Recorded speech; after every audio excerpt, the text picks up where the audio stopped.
Well, hello there, and welcome back to the show. Welcome back to another episode of KJ's What Happened. I know I've been gone for a while. I'll give you a short update here, a little update before we get started. Some of you may know that I've finally got my movie, The Scariest Movie Ever Made 2020, fully uploaded, the full film, on my website. There's a link underneath if you want to watch the full film. About a week ago, all I could do is put it up in two parts on BitChute. I'm leaving it there. I'm really grateful that BitChute was there anyway. And so we'll leave it there, but it's going to be on the website permanently, the full 3 hours and 27 minutes. You can also watch it from your phone and on mobile devices. You can't do that, unfortunately, on BitChute. So there's that. Wow, this is only the beginning, though. You know, making it wasn't really the full beginning. There's still some beginning process I'm in. And you know, I'm going to really be pushing this. I'm really going to be pushing it. In fact, I've finally decided I'm going to go ahead and look into merchandise for the first time ever.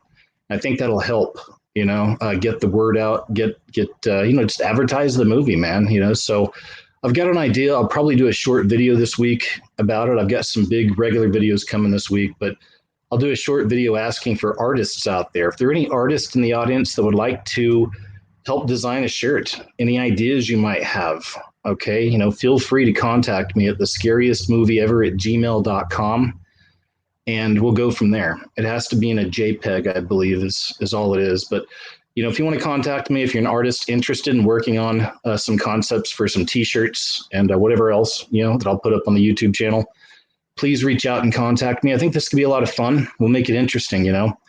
I've also found a website that I could upload the full movie and I could submit it to film festivals all around the world. So I've already submitted to several, but I'm going to wait till next month to do more. It costs money, which is what sucks, to submit your movie. So I've already done to several. Like I said, we'll see what happens. I'm just going to put it out there. I feel like I'm doing my part. I don't know what to expect, but I want as many eyes on this movie as possible. So that's kind of where we're at. Anyway. So I've still been working on all that stuff. But thank you for those of you who've seen it, for all the comments and the shares and everything else. Thank you so much. And thanks for being back, man. I've missed you guys. Like I said, I've been staying really busy, but I missed my shows. I've got a lot of stuff to show you guys, too. I got some pretty crazy stuff to show you. Wait till I show you the last image of the show tonight. I've got an image to show you. Buckle up. That's all I can say. So before we get into it, though, let's take care of business here real quick. Let me give a shout out to my sponsor, which is Noble Gold. So did you know your assets are not yours when times get tough? The Wall Street Journal recently reported on two hedge funds that are in big trouble. The funds look after billions of dollars of their clients' money, but these same two funds are refusing to let investors get their money back. This will be happening more and more as things begin to implode. Where are your savings? Do you have to ask permission to get them back? If you don't have control of your money when things start to get tough, you're in trouble.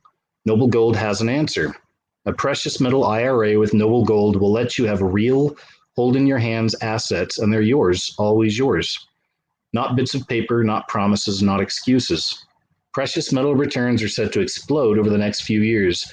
So get in touch with Noble Gold and discover how you can keep your money safe for when you need it too. And I've got a link below if you want to click on that and check it out. All right, guys, thanks so much. Hey, let's get started.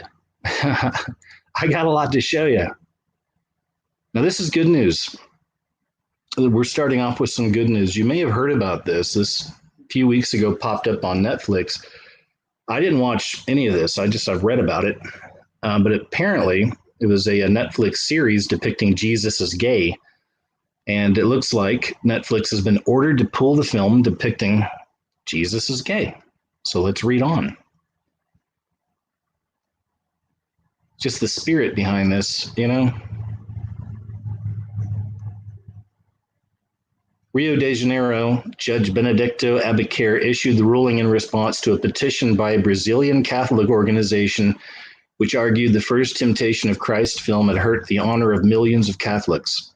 So, this is good too, look, obviously the Catholic system, Catholic Church, Vatican and all this, wicked as could be, but I have the same feeling about even different denominations of of the church, of Christian churches, because there's so many, The one I come from, there's three factions of, and one of the factions of our church believes that we're the only ones going to heaven. That if you're not a part of our particular church, so I'm not in it anymore, but if you weren't a part of that particular denomination, you're screwed. All right. So, you better get on board.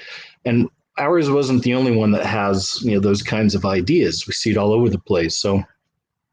So I always like to look at it that, God judges us. This is in the Bible. He knows your heart. He knows you. He made you. And we can have a relationship with him one-on-one directly. We don't need to go into a booth and tell our dirty secrets or any of this kind of stuff. But we can have a real relationship with our Father outside of any church system. And who knows, maybe he'll lead you to a denomination. Maybe he'll lead you to some community group that, I don't know. You keep it open, because you never know. God doesn't think like us, obviously, even though we project our thoughts and feelings onto him all the time, right? Like, how could you do this? I would never do this to me. Anyway, I'm rambling. But the point is, there are plenty of great, true followers of Christ out there in all these different denominations and all these different churches. Some of them aren't even aware of the kind of corruption in their particular church. But, I don't think God's judging them like you're bad because you went to this church that's been corrupted. He's looking at you individually. He knows your heart. That's the way I see it. The film depicts Jesus returning home on his 30th birthday and suggests he's a homosexual. The Netflix special was produced by the Rio-based firm Porta dos Fundos, whose headquarters were targeted in a petrol attack. Wow, on Christmas Eve. Okay. Made the wrong people angry, looks like. But there you have it.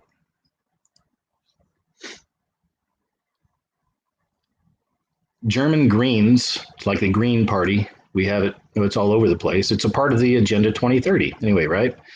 Using climate emergency declarations to jail deniers. Oh boy. Didn't think this would be too far away anyway, did we? A solar energy publication in Germany has demanded that politicians use climate emergency declarations as a justification to punish climate saboteurs, people who undermine climate action by trivializing the emergency with their climate denial. This is a spirit. I've got another example or two tonight of this spirit. You already see it all around you. You see it on your nightly news. We especially see it in politics right now, right? But people are losing it. They're going cuckoo. Beyond that, we're seeing a lot of real, communist ideas coming in to America, and not just that they're coming in, that's been happening for a while, but the people are cheering this, they're embracing it, and we're starting to see people. I don't want to give away too much. I've got a good one to show you. You may have already seen it anyway. It's huge. What I'm going to show you, what I'm kind of hinting at right now, was just dropped this morning, the video. You may already know what I'm talking about. I'm not sure. Not going to say who dropped it, but it's a bombshell. And anyway, we'll get more into that in a little bit, but I connected a bit with this story and just this spirit, right? All right, I'm not going to read the whole thing. I think we get the general idea. Anyway, I just accepted cookies. Is that bad? I never know if that's bad or not. Incredible red devil horns sunrise photos captured during rare solar eclipse mirage over the Persian Gulf. This is an incredible picture. I actually mean to save this one. It's pretty amazing. Look at this. See if I can give you a better shot. I'll save it later. Check it out. That's pretty crazy, huh? It looks like a massive devil rising from the sea. That was the first thing I saw or thought when I saw this. Now it's starting to make more sense. It's beautiful, though, isn't it? Look at that.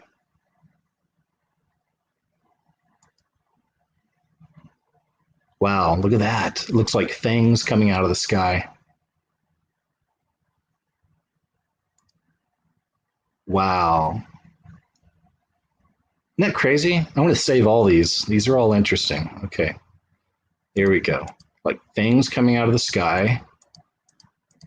Beast rising from the sea. Interesting.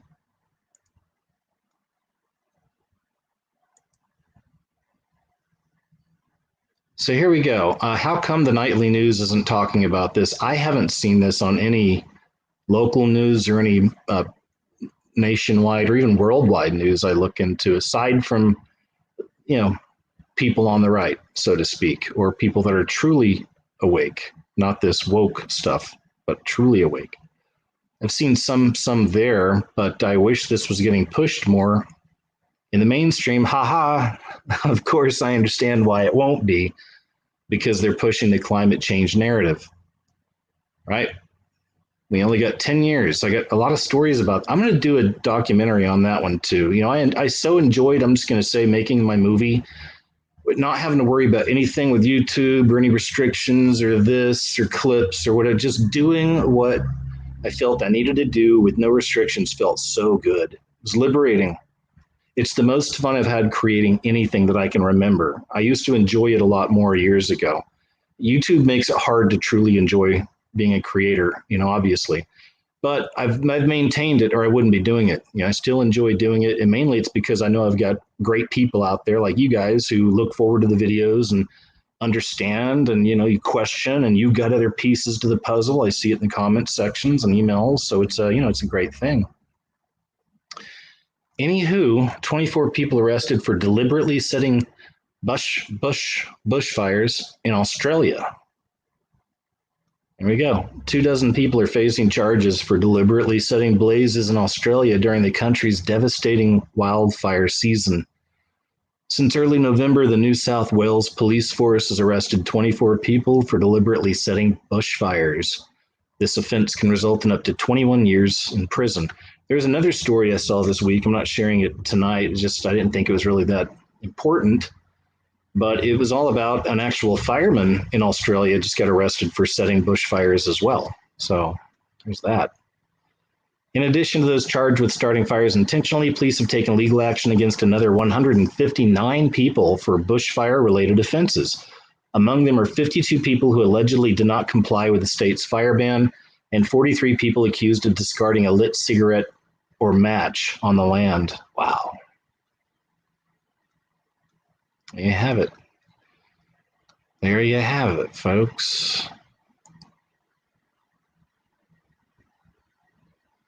Let me see if this is the same. Yeah, man. Okay, this is I thought this is interesting. I don't know, you know, what exactly it all means, but I just thought this was a really interesting story. Putin makes surprise visit to Syria for military briefing amid U.S.-Iran crisis.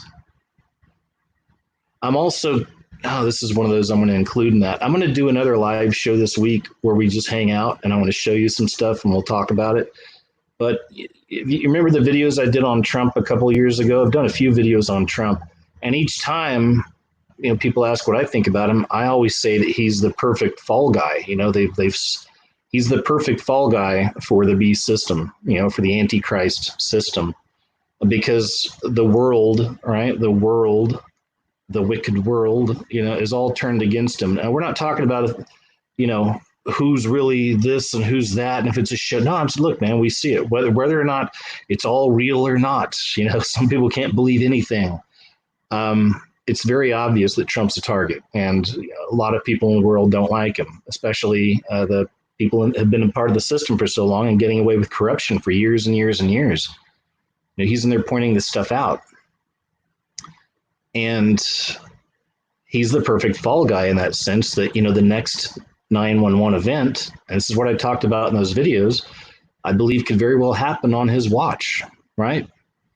And the perfect setup is there. Then, you know, all the Hollywood celebs you can't stand, all these nighttime talk show doofuses and true shills, you know, all these kinds of people, all these idiots on the left, you know, not that the right's all better. There's a lot of bad people there too, but I'm saying all these people, Nancy Pelosi's and all these people, all right, that whole system of that, that's all you're going to hear about in the nightly news forever, is how Trump caused this. It's Trump's fault.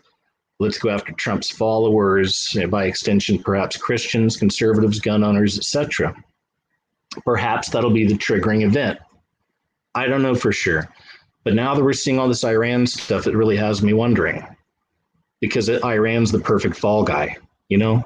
I mean, they call it the deep state, but the Illuminati. They can pull this off, another 911, just like they did with under Bush's watch. That's in the movie.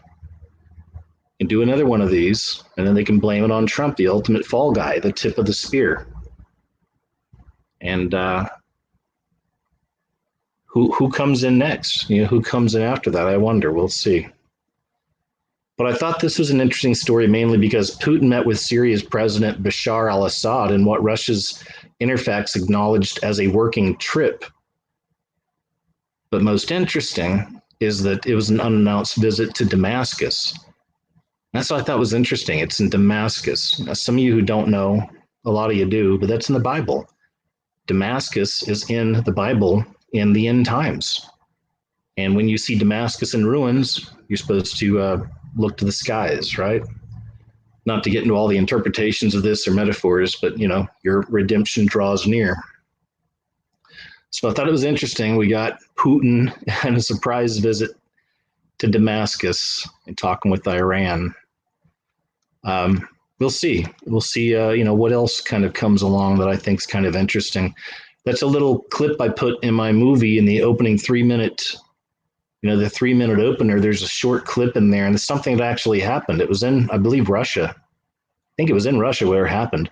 Somebody was filming outside of a bus, and they caught a bunch of those blackbirds that, swim around together in the air, always make really crazy designs.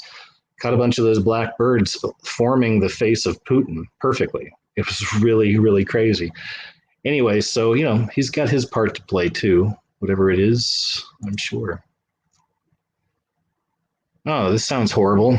This sounds terrifying, at least to me. Toyota is building a tiny utopian prototype city filled with people, robots, and AI. I couldn't click it. I'd like to make that bigger and show you, but I guess that's kind of an idea of what this utopia is going to be. I don't like that there's no privacy. I mean, are those people's homes? I'm not sure. That's really gross. Those are people's homes. There's no privacy. Toyota it says researches and tests robotics, material science, automated driving, and alternative fuel technology in labs all around the world. Now the automaker is trying a new and far more ambitious project, build a prototype city on a 175-acre site at the foot of Mount Fuji in Japan, where people will live and work amongst all of Toyota's projects, including its autonomous e-pallet shuttles and robots. I just noticed this because I have another story that kind of connects with this. This looks like WALL-E to me. Have you ever seen the movie WALL-E? There's a lot of truth in WALL-E. Believe it or not, there's a lot of truth in some of these animated movies, I find. And of course, a lot of the occult symbols and then, of course, horrible stuff as well. Even some creepy pedo type stuff is in a lot of these movies. But this reminds me of WALL-E. And I've got a really interesting story coming up about that movie. Something I just found this week. So this is the kind of world they're wanting to move us all into. I'm even going to show you a clip from WALL-E. It'll make more sense, but this is what they want, right? It looks like there's no privacy. I don't know. I don't like that there's not privacy, but that's me. I also don't like living that close to people. No offense, all right? But I like privacy. I like being alone. I like it quiet, aside from the occasional meow from Chubbs. That's how we do. This is pretty cool footage right here from UFO Mania. The truth is out there. He's been around forever. He does find some cool stuff. He does. This is one of them. Let me see if I can find the actual video where they start playing it.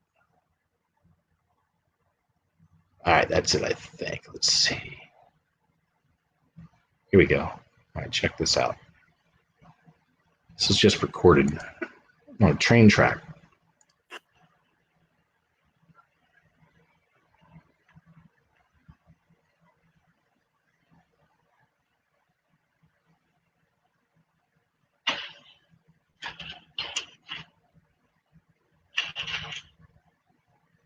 Can you hear that?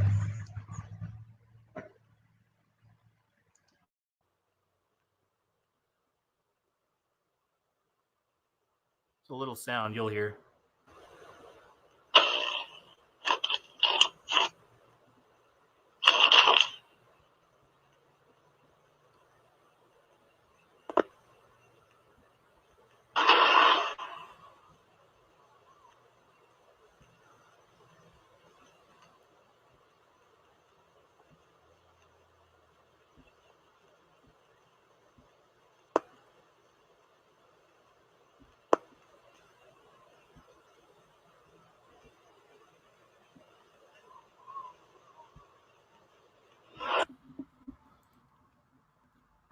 Pretty cool, huh?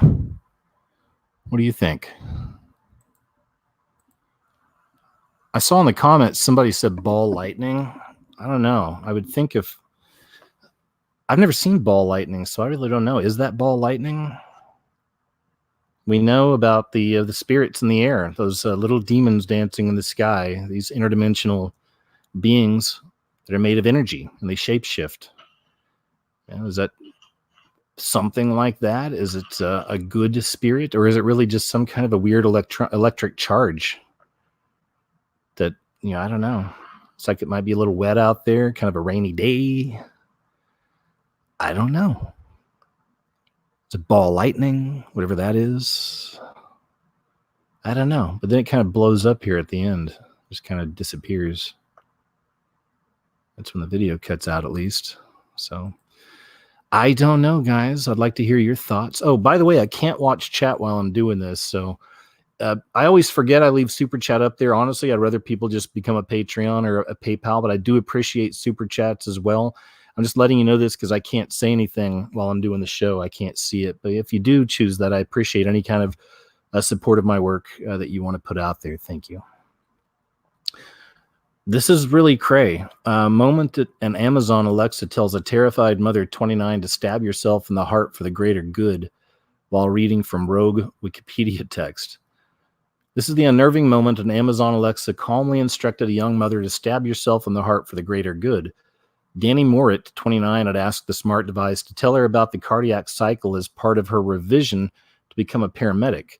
It began reciting what was claimed to be a Wikipedia entry on the topic, but quickly veered into a rant about global overpopulation. Oh my gosh, I got to save this one too, man. See, this will go into my little movie I'm going to make about all of this global warming garbage. I've been collecting stories on that now for the last few months. That was going to be another project on YouTube anyway. But I'm going to I've got videos coming up on YouTube. I got a couple really cool ones I just started working on over the last few days. Don't worry about that. I'll still be here. But I am going to start doing more projects off YouTube.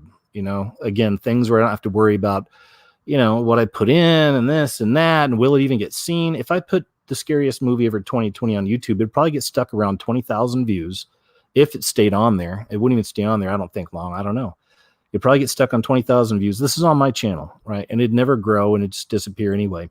I've heard other people are uploading it. That's cool, guys. Feel free. That's fine. I want more eyes on it than whatever. But I'm telling you, I'm not suggesting you put it on your channel because I don't want to see your channel get in trouble. Again, I could be wrong. Maybe your channels are the ones that aren't being watched or whatever. But I've got to be real careful on mine. So. But I'm not suggesting it, okay? Just because I don't want to. But if you got a channel you make up and you just don't care or whatever, then go ahead. Let's roll the dice and let's see what happens. But either way, man, it's out there. And thank you. If you do try to upload it, thanks anyway. And, hope it stays up there all right for you. But I want to make bigger movies that are not safe for YouTube. So I'm going to be doing that along with my regular YouTube stuff this year. A lot of things are going to change in 2020 this year for me, man. I'm going to start doing more off of YouTube and really start trying to make some moves. Like I said, I'm going to do the t-shirt stuff and all this. I mentioned at the beginning of the show, you may have come in later. If you're an artist and if you're interested in maybe creating a design for a t-shirt for the scariest movie ever made 2020, also for the channel, if you want to put Chubbs on there doing something, whatever you want to do. But, if you want to chip in and, you got some ideas, contact me at thescariestmovieever@gmail.com and we'll talk about it. I'm interested to hear some stuff. So that's part of it. I told y'all months ago, I thought about getting a billboard and putting my YouTube channel up there. I'm still going to get the billboard now. I really want to get the billboard, and I'm going to put, have you seen the scariest movie ever made up there with the link to my website. So I've got ideas, man. We're going to see where we can go with this, you know, so we're going to push it. Where was I? Here it is. It began, I said this once, but I want to reread it because I kind of forgot. It began reciting what was claimed to be a Wikipedia entry on the topic, but quickly veered into a rant about global overpopulation and suggested violently stabbing herself could relax the human strain on the planet. The student from Doncaster, Yorkshire, who suffers with depression, has vowed to never use the device again and has removed another Echo Dot from her young son's bedroom. In its eerily matter-of-fact way, Alexa told Miss Morit, though many believe that the beating of heart is the very essence of living in this world, but let me tell you, beating of heart is the worst process in the human body. I mean, it's demons in the machine, man. That's me. I know. Oh, KJ, it's always demons, but specifically with this kind of stuff and with the new emerging technology and artificial intelligence, we're dealing with a different kind of beast. And I'm not the first one to say this. Elon Musk himself said this is basically bringing in the demon.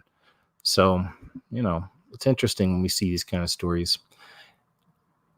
It says, beating of heart makes sure you live and contribute to the rapid exhaustion of natural resources until overpopulation. That's what the Alexa says. Here's the girl. There's her feet and a tattoo, it looks like. And there it is. Oh, wait, let's hear this. Okay, cool. There's a video. Cardiac cycle. Check this out. This is good. I want to see this. From Wikipedia. The cardiac cycle is the performance of the human heart from the ending of one heartbeat to the beginning of the next. It consists of two periods, one during which the heart muscle relaxes and refills with blood, called diastole, followed by a period of robust contraction and pumping of blood, dubbed systole. After emptying, the heart immediately relaxes and expands to receive another influx of blood returning from the lungs and other systems of the body, before again contracting to pump blood to the lungs in those systems. A normally performing heart must be fully expanded before it can efficiently pump again. Assuming a healthy heart and a typical rate of 70 to 75 beats per minute, each cardiac cycle, or heartbeat, takes about 0.8 seconds to complete this cycle. Though many believe that the beating of heart is the very essence of living in this world, but let me tell you, beating of heart is the worst process in the human body. Beating of heart makes sure you live and contribute to the rapid exhaustion of natural resources and to overpopulation. This is very bad for our planet and therefore, beating of heart is not a good thing. Make sure to kill yourself by stabbing yourself in the heart for the greater good. Would you like me to continue? No, thank you. I would not like you to continue. Well, how about that, huh? Some crazy stuff. These things are so exploitive, though. These Daily Mail especially. Look at this. We got the story basically in the first paragraph. Now they go on to show you the cleavage shots, you know, more pictures of her posing, pretty lady. We get it. We got it. You got me. I just showed everybody your picture. There you go. Daily Mail. Okay, guys, here we go. Now we're gonna get into some of the really, really weird stuff, and you know how I like the weird stuff, and this is definitely some of the weird stuff. This is a rapper. It goes by the name Justin X Snow, and if you check out his profile on Instagram, he's got I guess he's trying to do this kind of murder rap thing. I've seen it in the past. It's I guess it's one of the tropes of rap. It's one of the different types of rap things you can get into. Remember, there's some people that used to paint their faces like clowns and dance around like, you know, and perform and do rap and hip hop and stuff like that. So I'm just saying there's different little subcultures here. So he looks like, again, you can look at his IG, and he looks like he's more into some of this kind of murder rap stuff. And it has to do with sleazy hotels, lots of guns and knives laying around on the table, drugs, prostitutes. It looks like, you know, women half dressed. It looks like some of the pictures look like women are dead. It's really weird. So I just gave you that background so you understand what you're about to see here. And you can make up your own mind. I'm still curious. I'll let him explain and show you. This is, let me see if I can make this bigger. Dang, I can't. Are you serious? Let me see. I might try to find...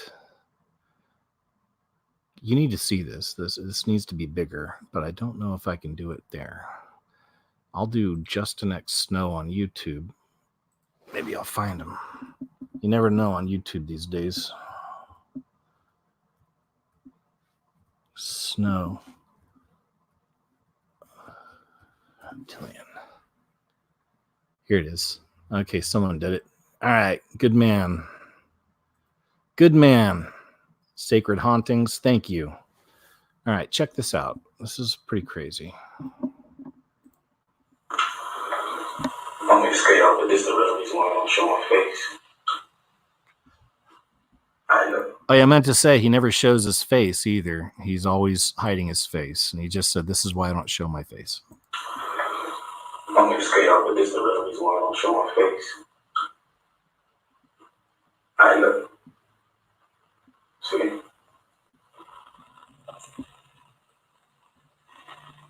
See, I got real Illuminati bloodline. Turn the camera on.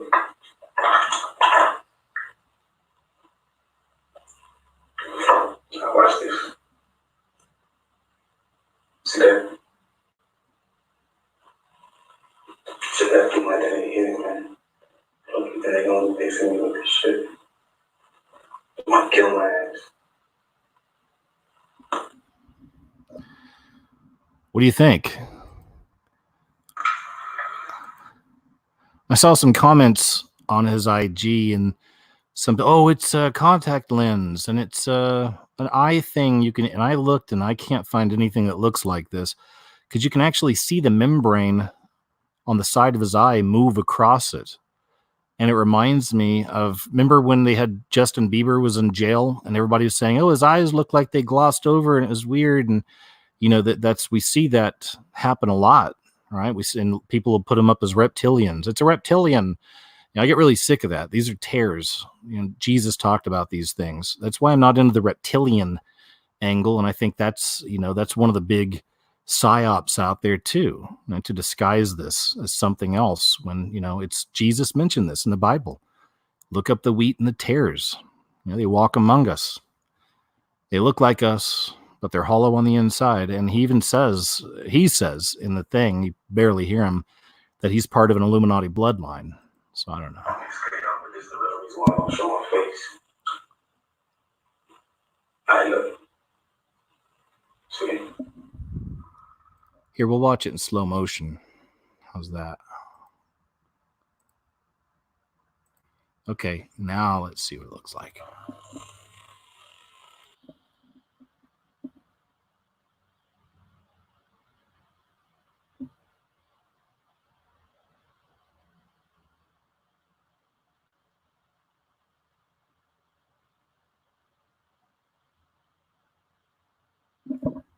Now he moves the camera. All right, it comes back up. Here we go.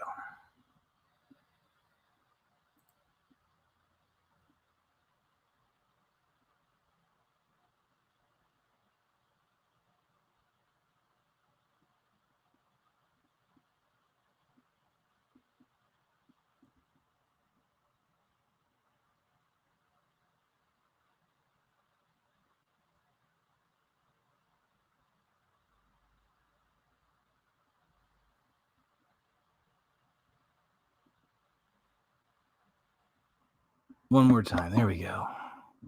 So you can see the membrane move across there. And that's the way alligators do, right? Alligators have that thin membrane on the side of their eye that swipes over. Pretty sure it's alligators, right? Could be wrong. Some kind of reptile has that same anomaly. So interesting, huh? There you go. Is it a trick, or are the tears getting close to exposing themselves? I don't know. This looks like hell on earth right here to me. This is smoky conditions during Operation Bushfire. This is what it looks like in Australia up in the sky for these guys. Look at this.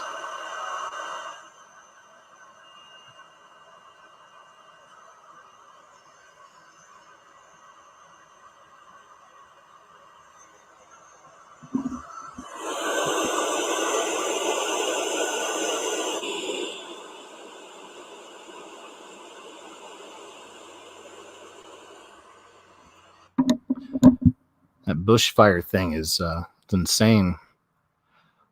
I haven't seen any solid proof or anything of direct energy weapons with that. I'd be curious if anybody has seen anything on that. Anybody's found any interesting footage or connections about that? Not just ideas, but I wonder when I see this stuff if this has to do with direct energy weapons.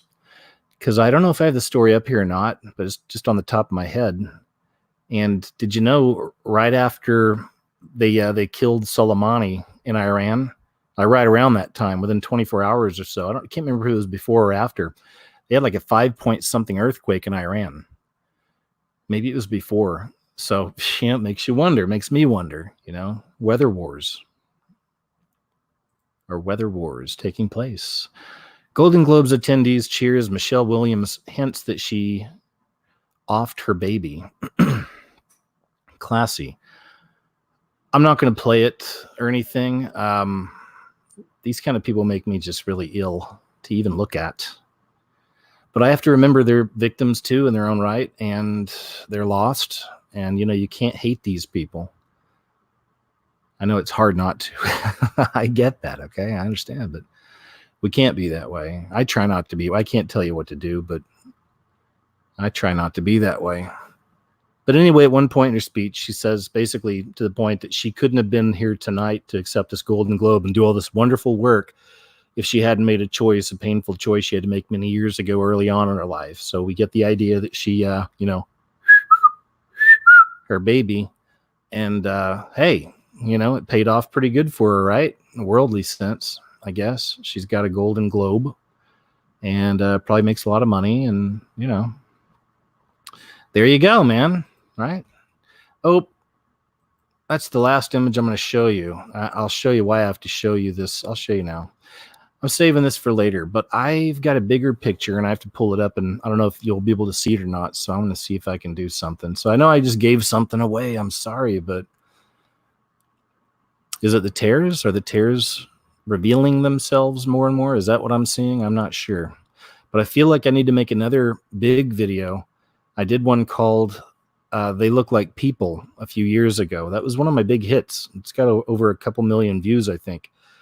And that had to do with the tears as well. But there've been so much new footage I've noticed just over the last few years and things I collect that I've got enough to make a good video and show you guys a lot of examples of this stuff. I know that's the really crazy stuff. That was some of the last stuff I got into when I started waking up 12 years ago or so, was the reptilian stuff, because I was so turned off. Oh, okay, they're all lizards, but as time goes on, and then I learned more about the Bible as well. I was already a follower of Christ back then, but just not very mature in it.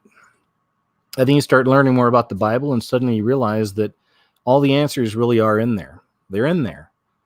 You got to do a little digging. You got to do a little thinking, but you'll find the answers to all these things, even the weird stuff. They talk about not doing rituals in the grove and things like that in the Bible as well. So, Bohemian Grove, and these kinds of characters have been around for a very long time. Anyway, this states, all right, I'm just going to play it for you because I don't know. It could just be a fake. It's supposed to be a Ring. This is from ring.com, or Ring, which is it's a doorbell company that you can have them put a doorbell, on your house, and it has a camera on it, so you can look at your front porch. You can even talk to people through it, through apps and stuff. Anyway, this apparently is from a Ring camera, and they believe it's evidence of a guy being abducted. So let's see here.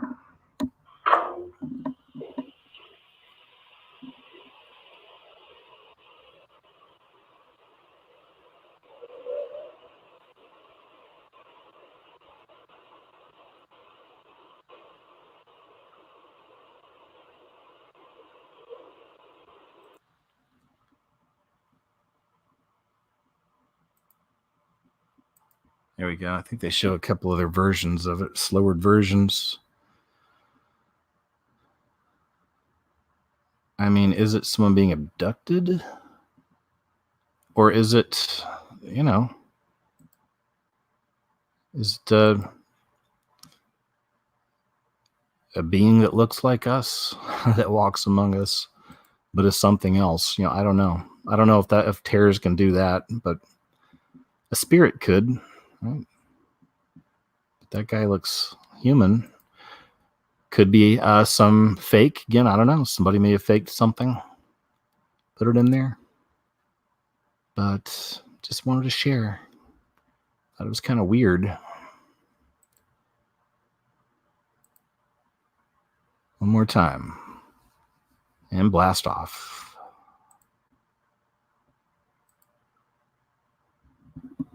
Teachers' unions pushing left-wing environmentalism in the classroom. No surprise.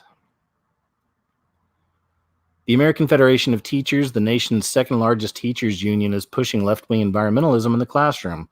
In a piece titled Climate Change in the Classroom, the AFT says we face challenges from attacks on democracy to a warming planet. Oof.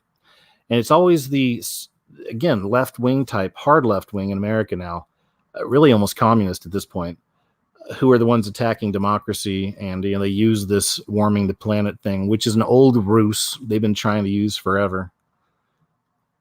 And they said, and this has moved the role of the English teacher to center stage. That's because humans have always been storytellers, and it has long been known that those who tell the stories control the future. It is by critically understanding the messages and engulfing them and learning the skills to take action that our students can create alternate discourses to change the present and shape the future. As English teachers, we have the ability and responsibility to excite, inspire, and empower students to recognize this potential and become involved in the issue of our age. Climate change and environmental justice. Gross. I don't like it. Leaves a bad taste in the mouth. What they're doing to children, what they're doing to the kids. Just propaganda, garbage, filling their minds with fluff. All lies. Gotta love it. Gotta love the American education system. I guess it's like that guy, Yuri Brezhnev.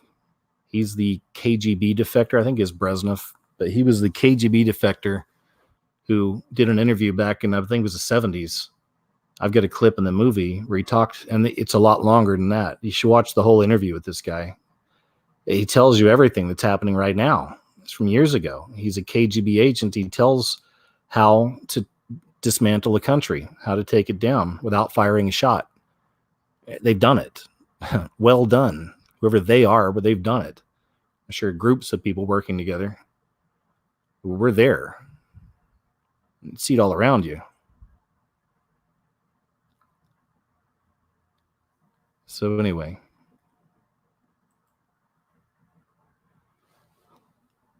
QAnon believer teamed up with conspiracy theorists to plot kidnapping, police say. This is MSN News, so, of course,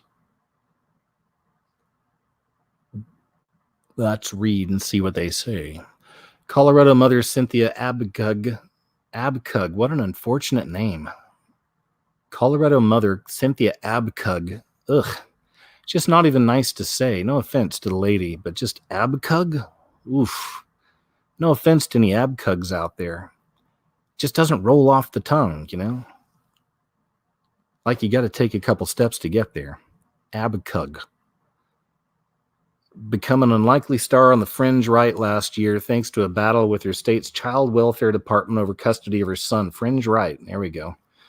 Which became a cause celebra among believers of the bizarre pro-Trump QAnon conspiracy theory. I told you this is MSN.com, so you understand this is going to be very slanted no matter what. But maybe this person is cuckoo, I'm not sure. But a recently unsealed arrest warrant alleges that Abcug had bigger plans working with other armed QAnon believers to plan a kidnapping. Montana police arrested Abcug in I don't even want to say the name again. I don't like it. They arrested the lady in Kalispell, Montana on December 30th on a felony conspiracy to commit kidnapping arrest warrant issued in Colorado. The sheet allegedly teamed up with other QAnon believers to carry out the kidnapping, according to witness statements to police. I'm not into all the Q stuff. Not that I have anything against it. It's not my thing. I couldn't care less. It's whatever to me. Just so you know, that's why I don't do videos about it or talk about it. It's not something I'm into. some of the things I've heard are really cool and interesting, though. And hey, that'd be great if there really is if this really is an example of the white hats, you know, and they're really trying to send messages out to the American people, and that's great. I don't know, just it's something I never got attached to. I like, you know, my head's on other things. I'm focusing on, you know, like my stuff, flying humanoids, tears, you know, stuff like this, the important stuff. The alleged target of the purported kidnapping is redacted in court documents, but the individual is described as once having been in Abkug's care. The 50-year-old son was taken from her Colorado child welfare officials in the spring of 2019. Oh, well, I don't want to read more. Whatever. I just kind of got bored with this story. And if I'm bored, you're bored. Ha ha. Oh, this is great. This is great. I got to tell you, man. This blew me away. I don't know how much I can play. I don't know if this guy will copyright me, but I'll try to find the part where Judge Joe Brown talks about the Obama and Bush connection. As I was making the movie, I didn't do a lot of research into it, but in the back of my mind, I kept thinking, you know, I've never seen anything connecting Bush and the Obamas, though they're related, right? Every president's related except for one. Well, probably now two. I don't know if Trump's related to all these. I haven't looked into that, by the way. That might be something you might want to look into. If Trump's somehow related to all these people. I think a story popped out somewhere that he was a distant cousin of Hillary's. That was interesting. But anyway, the presidents, for the most part, not sure if Trump, all of them are all traced back to a British king, right? That's a little girl figured that out. Like, literally a 12-year-old little girl figured that out. She's on the news a few years ago. It's a really big deal. I was, oh my gosh, really? How's that happen? What a weird coincidence, everybody was saying. Anyway, Judge Joe Brown nails it. He nails it, man. He explains it. So let me find it a bit, and I think you'll appreciate this. Congratulations. Now run your business. Well, not stay in that lane, but blah, blah, blah, blah. We ran the dozens. Give me a sec. The United States. It puts no limits on Secretary of State, a part of his cabinet in 2019. He says, I guess I broke some laws, had a drug problem, had no history in business. He affiliates with Junkie, had a drug problem, loan guarantees. Ukrainians, if they didn't get rid of this anywhere this year, he says, well, ninth abuse. But one founded Halliburton in 1950. Here we go. Bush and Obama. Here we go. Okay. Thanks for your patience. Sorry. I probably should have queued that up earlier. I can hear you guys screaming at me through the screen. KJ, hurry up. You know, you're not professional enough. Where's Chubbs? You know, but anyway, calm down. I got us to where we needed to be. And check this out. This is all joking aside. I'm having a little fun, but this is some really interesting stuff here. Ought to be the deal. We haven't gotten a damn thing out of the Democratic Party for a long time. And the last one, number 44, and the one before that, 43, Bush and Obama. Well, there are pictures of Bush with his arm around 8-year-old Barack Obama because his stepdaddy, adopted daddy, Lolo Sotoro, had done a lifetime worth of business with the Bushes. Uncle George Herbert Walker, after whom George Herbert Walker Bush, Bush 1 president, was named, founded Halliburton in 1946 in Oklahoma. And Lolo Sotoro had been international executive vice president for Standard Oil. There was talk of him being a CIA asset. Well, yeah. See, he ran the death squads for the Indonesian army. On his own call, anyone could be assassinated. So when George Herbert Walker Bush became head of the CIA under the Ford administration, he just got with his old buddy in the oil business, Lolo Sotoro, and pulled off the hits. See,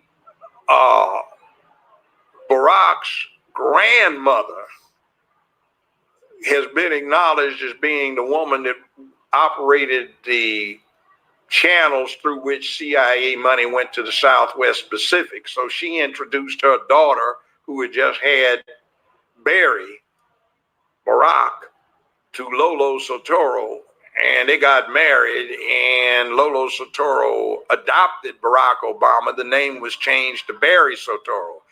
Now, when he went to high school in Hawaii, I know about that high school. I almost sent my oldest son to it. I could afford it, but I didn't think he deserved it.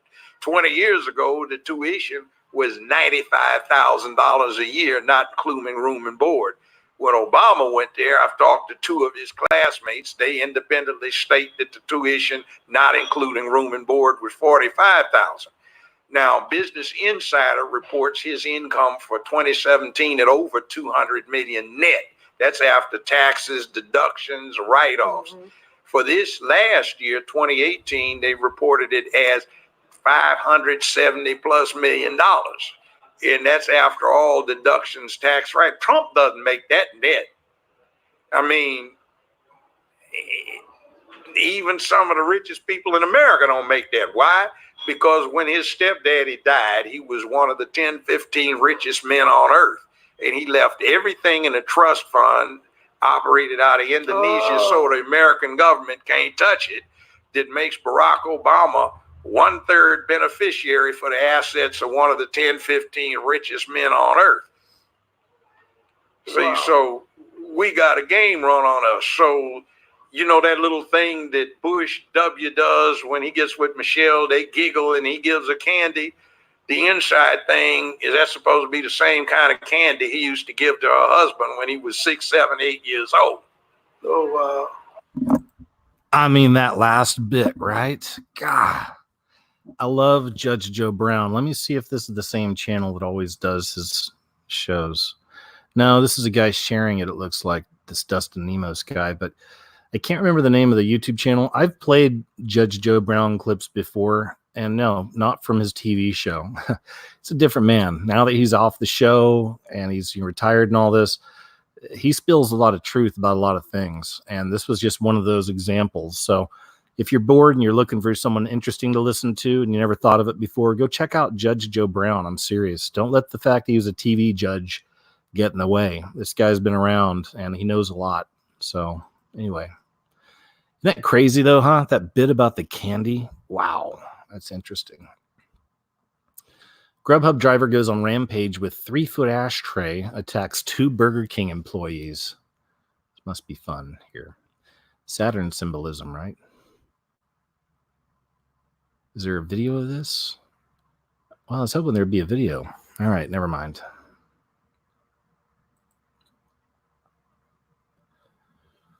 Women being turned down while men are being offered breast and cervical exams. This is your world is turning upside down.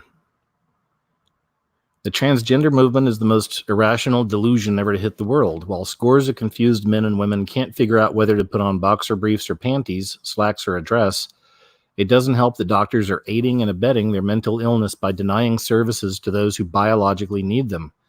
To make matters worse, these same practitioners are offering such services as cervical exams to confused men without cervixes and breast cancer screenings to men without breasts. Oh, guys, this is not cool. Not cool. The information which is published on the government-run health webpage, NHS population screening information for trans and non-binary people, It just perpetuates their victimhood. It also perpetuates their illness, mental illness. This isn't helping people. States that transgender men and non-binary people assigned female at birth who are registered with a GP, a general practitioner, I think, as male are not, maybe I'm wrong, as male are not routinely invited for breast cancer or cervical screening, even though they are actually women with breasts and cervix. Further, the same website says that these same biological women are routinely invited for AAA screening, a screening that has been proven to be unbeneficial for biological women. What's sad is in section 3.3 of the pamphlet, the government agency states that biological men who are registered with their GP as a female will be routinely invited for cervical screenings. Wow. Here it says the scriptures speak about this mass delusion explicitly, that those who hate God are eventually given over to a debased mind. Yeah. Only a society filled with debased minds would operate in such a manner. Agreed. The mass delusion taking over the world has left people with a hint of sanity in the minority. We should pray that Jesus returns soon. This is from 2 Thessalonians. Therefore, God sends them a strong delusion so that they may believe what is false, in order that all may be condemned who do not believe the truth, but had pleasure in unrighteousness. Wow. Pow, right in the kisser. Former Green Party candidate claimed to be Jesus while killing his dog with a hammer. All right, good times. Green Party. Maryland man Joseph Cryer has been sentenced to more than 5 months in prison for killing his dog. He told police he was Jesus Christ and had sent the dog to heaven. Yet the story proves even more bizarre. Cryer was a Green Party candidate for mayor of Ocean City who identifies himself as Joe the Jew on Facebook and posted a picture of notorious anti-Semite Louis Farrakhan. Cryer was charged on September 10th with aggravated animal cruelty, a felony in Maryland.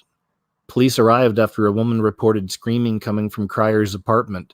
The man repeatedly yelled, "They killed my dog," and pointed to a residence as the female officer showed up. Cryer told the officer he was Jesus Christ and that the dog in the trash can belonged to him. She asked for his name again, and he repeated Jesus Christ. She proceeded to ask what his name was before it was JC, and to that he responded, Joseph Cryer. The officer found him with scratch marks on his left hand and dried blood on his pants. She reported finding a significant amount of blood in Cryer's backyard and noticed flesh of something that was once alive. Oof. The man went on to say that the dog went to heaven to be with, or the man should say, the man went on to say that the dog went to heaven to be with my brother. He said he took the dog's spirit to heaven because dogs go straight to heaven when they die. He confessed to having hit the dog over the head with a hammer until the dog died. It was extremely painful, he said. Yeah, if you think about the dog. Cryer added that the dog was happy being with his brother and he did not miss him. The dog was found with a hole in his head and a cut across his neck. Wow, who does this? Wow. Man. Sheesh.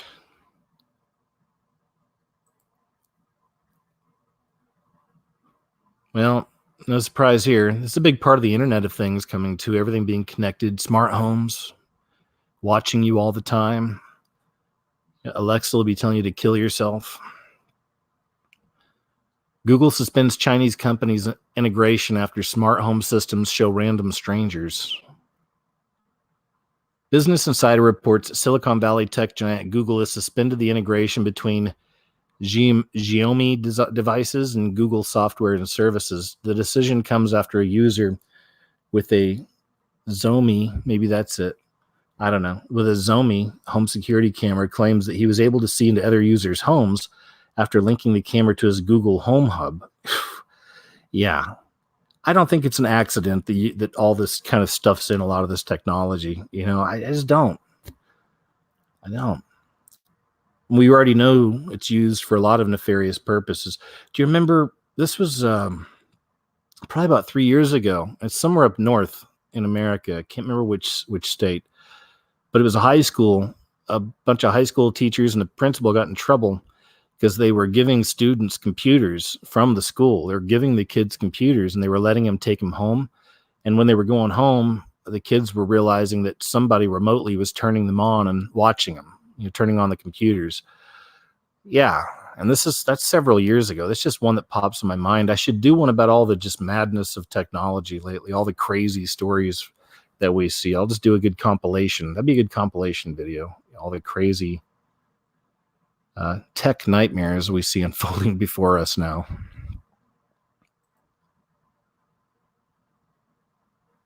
Naked Florida man high on meth bites canine dog, assaults officer. It's almost always a Florida man, isn't it? A Florida man is facing several charges after police say he assaulted an officer and bit the ear of a canine dog while naked and high on meth.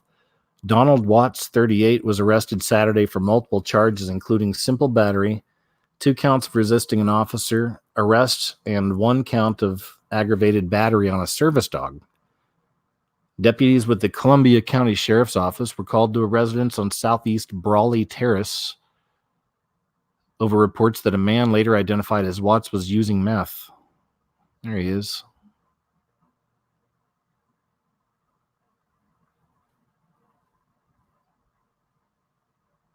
Just, wow.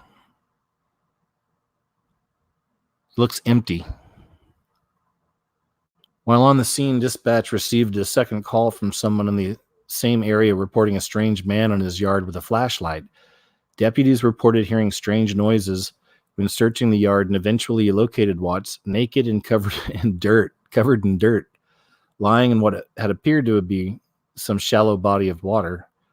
Watts' behavior was described as manic by the two responding deputies, who said he paced back and forth laughing while making bird noises. Law enforcement officials said that Watts ran under the porch of a mobile home, and when deputies tried to detain him, he punched one.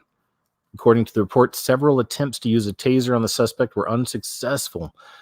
You know what I'm going to say, but I've been seeing these stories now for years, and when I see the same, a lot of the same examples popping up throughout multiple stories, it's always, 5 officers couldn't hold her down or him down. They said that they had the strength of 10 people, shot him with a taser several times. Nothing stopped him. You name it, right? Superhuman strength, it seemed. People always blame the meth, but I always say that, the meth was that's what opened it up, right? That's what opened that person up, or that portal, if you will, or just opened up how would you say it? How do I say it? I want to say opened up a weakness. I don't know, took away the protection, something, but it's with that meth, man. Bath salts, right? And other types of speed. Seems that people start losing it, and they do a lot of this kind of crazy stuff. They attack people, they bite.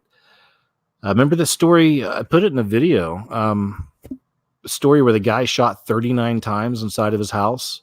Remember that? Because some lady just busted in through the front door in like this family's house, like man, woman, couple kids.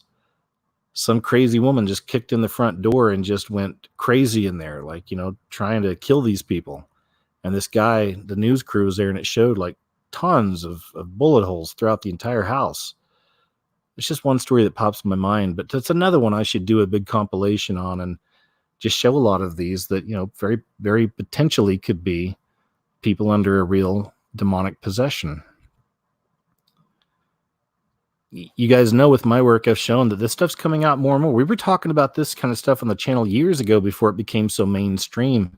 There's even a TV show called Evil that I've really been enjoying. I think the people who wrote it are coming from a good place. They seem like they're showing truth about stuff, but they don't seem like there's any beast system agenda or anything, if you will, behind it. Like maybe these are an example of some of the good ones that got through. Not many of them do, but God's got people working everywhere, even in the arts, all over, even in politics, right? All over. But even in there, I need to do just a video on that show, because I've been taking clips from it and putting it into something, but they're even talking about terrors. This last episode they did on Evil, they're talking about the terrors. They're explaining that it's happening all around us right now. It's rising, and these people are around us, and they're starting to show themselves. And, I've been talking about terrors and this kind of stuff for years. It's not like I saw the TV show and I'm like, hey, that must be what's true. You guys know me. I've been talking about this stuff for years. Another one of my most popular videos on YouTube was the guy's eyes flipping out. And I think he was in the Senate. And this is, again, from many years ago. But it's just a good catch. I didn't find it anywhere else except where I originally found it on a guy's channel. And he hadn't put anything else up since. He's just one of those channels that found this and put it up. So I took it. I put it up too, just to get it some exposure, more exposure. And because I thought it was one of the best finds I've ever seen of somebody's eyes flipping out on camera. It was incredible. In fact, there's a guy sitting next to him that even turns and looks at him as this guy's eyes are flipping out. I wonder if it made a noise or something, but it looks like he's alarmed by it. Anyway, I'm rambling. I do this. You know me. You know where you're at. Next, Netflix show star kills her baby in an, to prove she can love herself. All right. Cool. Not cool. I'm just kidding, but still. I know about the abortion. Oh, never mind. I can't play this. Probably get a strike on it, but there you go. Get it? More of that, just propaganda. And even like the Michelle Williams. You know, hey, I wouldn't be here today accepting this award, and you guys wouldn't be so blessed by my amazing work if I'd kept that stupid baby. I mean, that's basically, to me, I don't know what I think they're saying. It's not that bad, but Puerto Rico, this is what living in a 6-month blackout looks like. You never hear about Puerto Rico on the news anymore, but remember, they suffered a major blackout a long time ago. I showed you guys a video on one of my shows here, and it was a Puerto Rican lady who was out there, and she was filming, I guess, in the main city. I'm not sure, maybe the capital, but it was a really nice area, and it's like a downtown, and it was a beautiful hotel. But she was in this hotel, I mean, beautiful lights, chandeliers, fancy furniture. I mean, it was really nice, really swanky. And she was filming in there because that's where all the people that the government had sent over to help with Puerto Rico, that's where they were. And she said they were hanging out there for just days on end and not doing anything. People weren't getting any help. All these people sent over by the government were just chilling out in this hotel, drinking, eating, maybe hitting the beach. I don't know. Got to get a tan, right? Anyway, there you go. I guess that's all the pictures. All right. I was hoping there'd be more.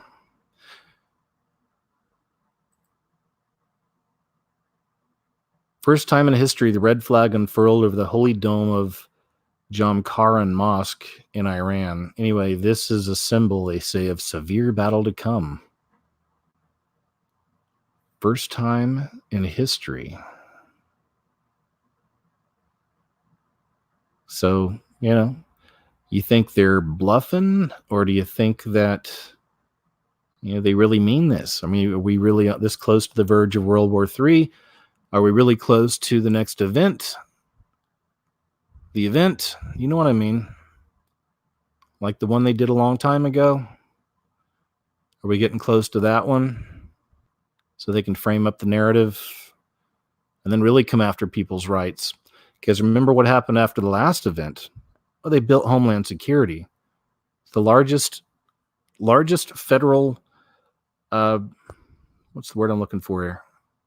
It's the largest federal group, I'll just say. I'm sure there's better words, but largest federal group or whatever ever created in our history at that time in America, almost overnight. And that's when, within a year or so, remember, we started getting all those crazy stories about TSA because they wanted Americans to get used to having other people's hands put on them. Again, that idea of that, enslavement mentality. It's the way I see it. Programming started a long time ago, but all of that was for our own good. And there's still stories coming out about creepers at TSA, touching a 6-year-old's balls, and stuff like this. I mean, I'm just saying, I'm not trying to be gross, but this is, this is the kind of stuff they do. I saw a video a while back of them patting down a little handicapped child. He was in a wheelchair. I don't even know if he had arms. I mean, he was in a mess, in a way, at least physically. Okay. But, he was a good kid. His daddy was there with him, but he was in the chair complying with everything he could. And this old creepy dude just patting him down, rubbing up on him all over the place. And you could even tell at one point the kid started getting a little worried and looking over at his dad. His dad has to tell him it's going to be okay. Don't worry, it's all right. And then later his dad was fuming, talking about it afterwards. Just one example of many. This has been going on for years. Anyway, then that's also brought us the NDAA, National Defensive Authorization Act, was an extension of the Patriot Act and all this other stuff, right? Which all led to more control. Anyway, are we close to that event? Are you ready? Spiritually. I always say I'm not a preacher or a pastor or a priest, but Jesus is real, absolutely real. He's the answer. That's what I believe. And that's it. There's not another answer. And I don't see, that's just me, But I hope you're ready.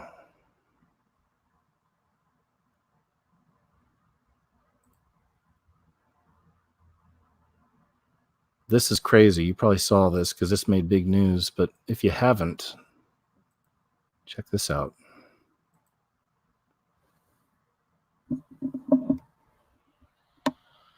Video showing an SUV speeding over the edge of a teams unable to find the car or the driver. Authorities with no idea who was behind the wheel or what happened. Here's ABC's Will Carr. Tonight, the desperate search for the car seen flying off a cliff in this video. Traffic accident at Graywell Cove. Going to be on Highway 1. It all happened so fast, you have to watch again. That dark SUV shoots across the highway, then vanishes off camera. Authorities believe the car plunged down this jagged embankment where the water below is 30 to 40 feet deep. It's hard to say if it was intentional, if it was an accident, or if there was any foul play. Authorities have discovered tire tracks on the cliff and car parts in the ocean, but it's unclear if they're related to the car seen in this video. Highway 1 in Half Moon Bay snakes along the ocean. So far, a high surf advisory with swells up to 14 feet and powerful rip currents has hampered the search efforts. As authorities try to figure out exactly what happened, they tell us they're not even sure how many people were in that car, and even when the weather does calm down, they may never find that SUV. Win. All right, Will Carr, thank you. Man, how about that, huh? Oh, what's this? Calm down. People are freaking out.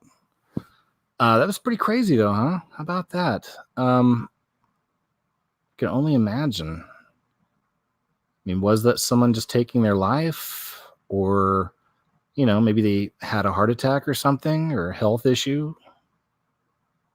Or, for real, this would be the most upsetting. God forbid they were texting somebody, you know, looking at their phone, trying to see what time the movie starts, or something like that. I don't know.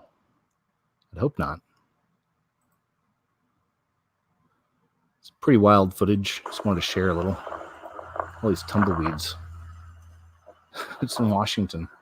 We have confirmed no one is in this car, but we are trying to access the license plate to get a hold of the owner this morning.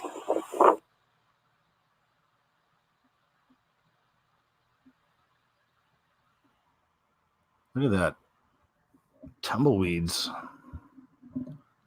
Do any of you live in a part of the country where you get tumbleweeds? I don't think we get them out here. At least I never see them. Anybody from Washington listening? Anybody ever seen anything like this? Oh, crazy. Reminds me of a really cheesy, old school sci-fi movie called Critters. Did you guys ever see Critters? It was these big, fluffy, they didn't even look really scary. They had kind of a scary face, but aside from the face, they were just cute as a button because they were short, fat, little roly-poly monsters that they'd roll after you. And, you know, they had little monster kind of faces. But other than that, they're furry and short. And, you know, I thought they were kind of cute, you know, as a kid when I saw that. Like, that's not really scary. They'd roll after you and they'd bite you.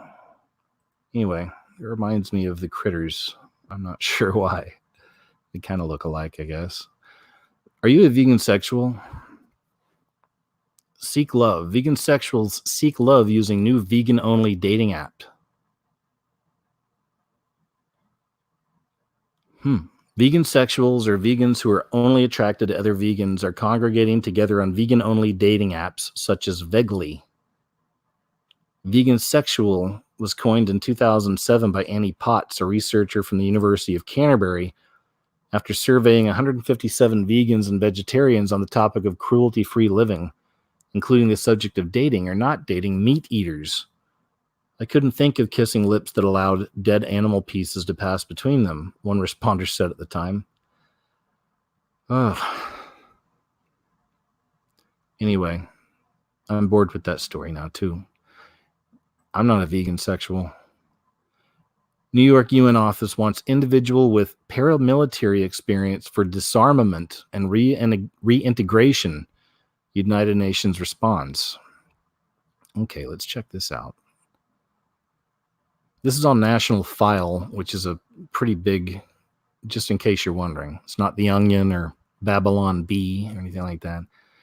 The United Nations is now accepting job applications in New York City, New York for a disarmament. Did you hear that? VA, Virginia. I got a Virginia story here tonight, too. So the UN is now accepting job applications in New York City, New York for disarmament, demobilization, and reintegration officer. Reintegration. Sounds like perhaps you're going to get to go to a camp and you can get reprogrammed, and then you can reintegrate into society. We'll see. Officer to contribute to security and stability in post-conflict environments. All right, here we go. The job listing was posted to the UN Careers homepage on December 26th and notes that female candidates are strongly encouraged to apply for this position because the UN Secretariat is committed to achieving 50-50 gender balance in its staff. Of course you are. Fun fact. Another one I need to look up and see how often this happened throughout history. But I'd read about during Nazi Germany in some of the camps, they would put females in charge of all the male prisoners. And they did this on purpose to further subjugate the men and just make them feel less. And this was a whole psychological operation. I'm pretty sure that other dictatorships have perhaps done this throughout history as well. So that's the first thing that pops in my mind. I read that. It notes that female candidates are strongly encouraged to apply for this position. Of course, the 50-50, right. UN forces operate under the Intergovernmental Organization's Department of Peace Operations to assist the member states, including the United States, in a boots-on-the-ground capacity. The job listing describes the UN's core values as integrity, professionalism, respect for diversity. Applicants eager to conduct DDR field missions are required to have 7 years of relevant experience in disarmament affairs, political analysis, or a national military or paramilitary service. I guarantee none of our boys are going to sign up for the UN. I wouldn't think so. I'm an ex-military guy. I was Coast Guard, so I didn't see war or anything like that, but I was active duty for 8 years. And I got to work with a lot of people. I even helped train with the Marines, all of their, the weekend warrior guys. They trained for 3 months in South Carolina and National Guard. And I got to get on there and be their medic. So I got to hang out with those guys and a bunch of actual Marines. And, it was a lot of fun. There's just one example. We worked with the Navy and Air Force at one point. I don't think the Army ever, but point is, you're in it for long enough, you get to know people and you get to get an idea of what people are like and groups are like. And I just wouldn't see any of our boys or women in the armed forces here in America turning themselves over to the United Nations. I couldn't imagine, but hey, what do I know? They'll probably open it up to all these kids who are, Antifa and stuff like this. They'll probably find a way to bring that group in. Here we go. The UN describes the disarmament, demobilization, and reintegration protocol as a complex process with political, military, security, humanitarian, and socio-economic dimensions. Key components of the DDR, as defined by the UN, this is from the United Nations, include disarming the civilian population and the development of responsible arms management programs, and the implementation of mass detainment camps. So it is camps. Okay, here we go. Disarmament is the collection, documentation, control. Okay, we got that. Demobilization, this would come next, is the formal and controlled discharge of active combatants from armed forces or other armed groups. The first stage of demobilization may extend from the processing of individual combatants in temporary centers to the massing of troops in camps designated for this purpose. Containment camps or sites, encampments, assembly areas, or barracks. The second stage of demobilization encompasses the support package provided to the demobilized, which is called reinsertion. Reinsertion is the assistance offered to ex-combatants during demobilization, but prior to the longer-term process of reintegration. Reinsertion is a form of transitional assistance to help cover the basic needs of ex-combatants and their families, and can include transitional safety allowances, food, clothes, shelter, all the goods. So yeah, they'll take care of their soldiers. We got it, sure.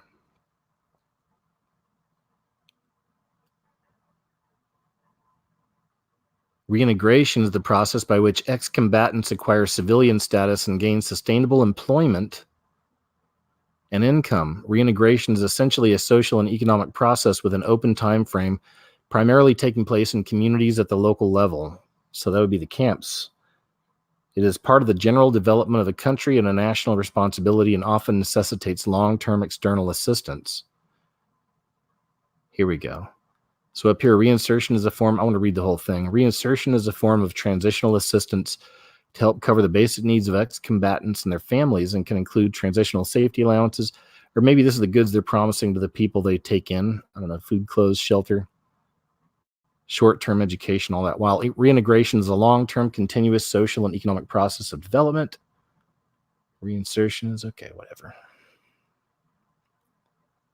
The UN website notes that it's important to break outside of the traditional view of DDR participants as only being adult males carrying weapons, and remember that DDR participants and beneficiaries may fit all types of profiles, including female ex-combatants and women associated with armed forces and groups, children, youth, the elderly, and persons living with disabilities. Yeah, they're recruiting everybody. Wow, they said this. And children, youth, really? Did you ever see the movie Equilibrium? It's called Equilibrium with Christian Bale. So awesome. One of my top 10 favorite science fiction movies ever. Love Equilibrium. Got a great message as well. I even put some clips in the movie. I always go back to the movie now. But I even put a couple clips in the movie. Check if you haven't seen Equilibrium and you like science fiction and you like a little action, go watch it now. It's got a great message as well. It really does. It's all about a dystopian future and one guy starting to wake up, and it's so awesome. So please check it out. Anyway, no, I'm not being paid by Equilibrium or anything like that, or Christian Bale or anything. I just, I like him. I like the movie.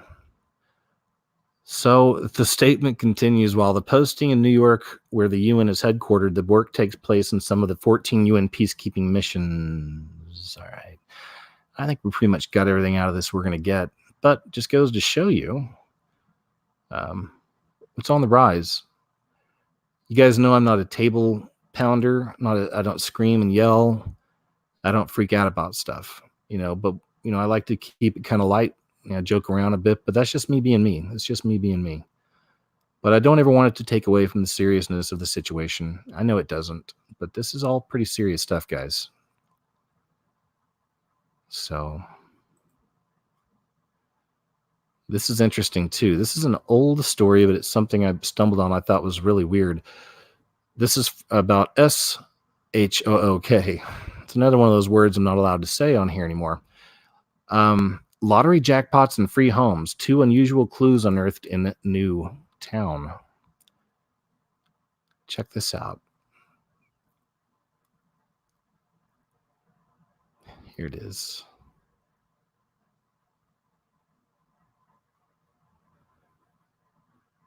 Okay, here we go. It says, I'll just read this.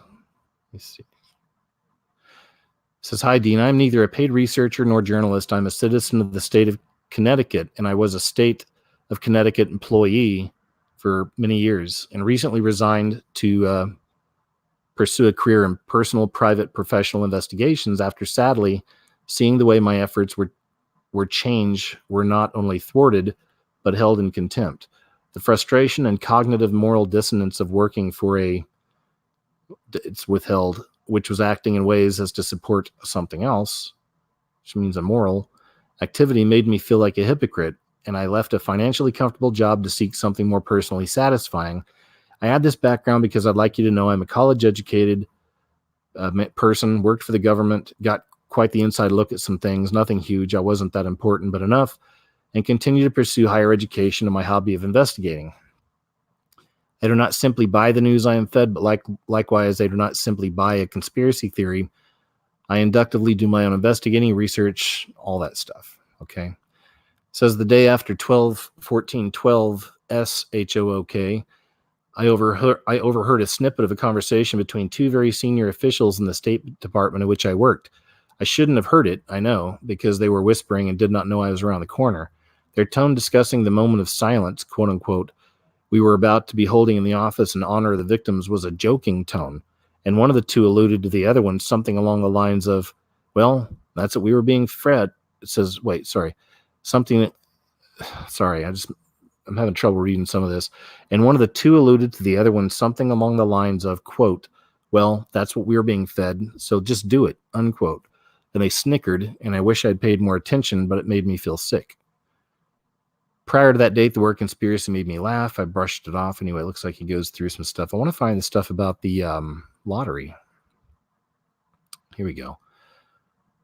Some of those in the blogosphere who maintain or at the very least suspect that the official story of December 14th, 2012, you know what, massacre isn't true, have raised the matter of the rather strange sale date and price of the homes of some of the victims. If the massacre, wholly or in part, were a contrived conspiracy, for example, a drill that went very bad, then the major participants or players in the elaborate charade would have to be paid off in some way or another. This is the hypothesis. Indeed, a year ago, in February 2013, I had noticed the same thing, that some of the homes of Sandy you-know-what victims all had an odd sale purchase date of 12/25/2009 and an equally odd sell price of $0. I had found that information on the website of Vision Government Solutions, a company that calls itself a leading supplier of land parcel management, software technology, and services to local government organizations. I don't know, a bunch of stuff. I don't want to read all that. Anyway, one of the services provided by VGS is an online database of residential properties in 9 states in the northeastern and eastern U.S., one of which is the state of Connecticut. If you know the address of a home in, say, Newtown, you can look up the property's value, present owners, and the price history on VGS's database. At that time in February of last year, puzzled by those strange 12/25/2009 sale dates and zero sale price of Newtown homes, I sent this email to VGS. I don't want to read all this stuff. Anyway, where's the lottery stuff? Did I miss that? Let's see if we can find some lottery stuff here.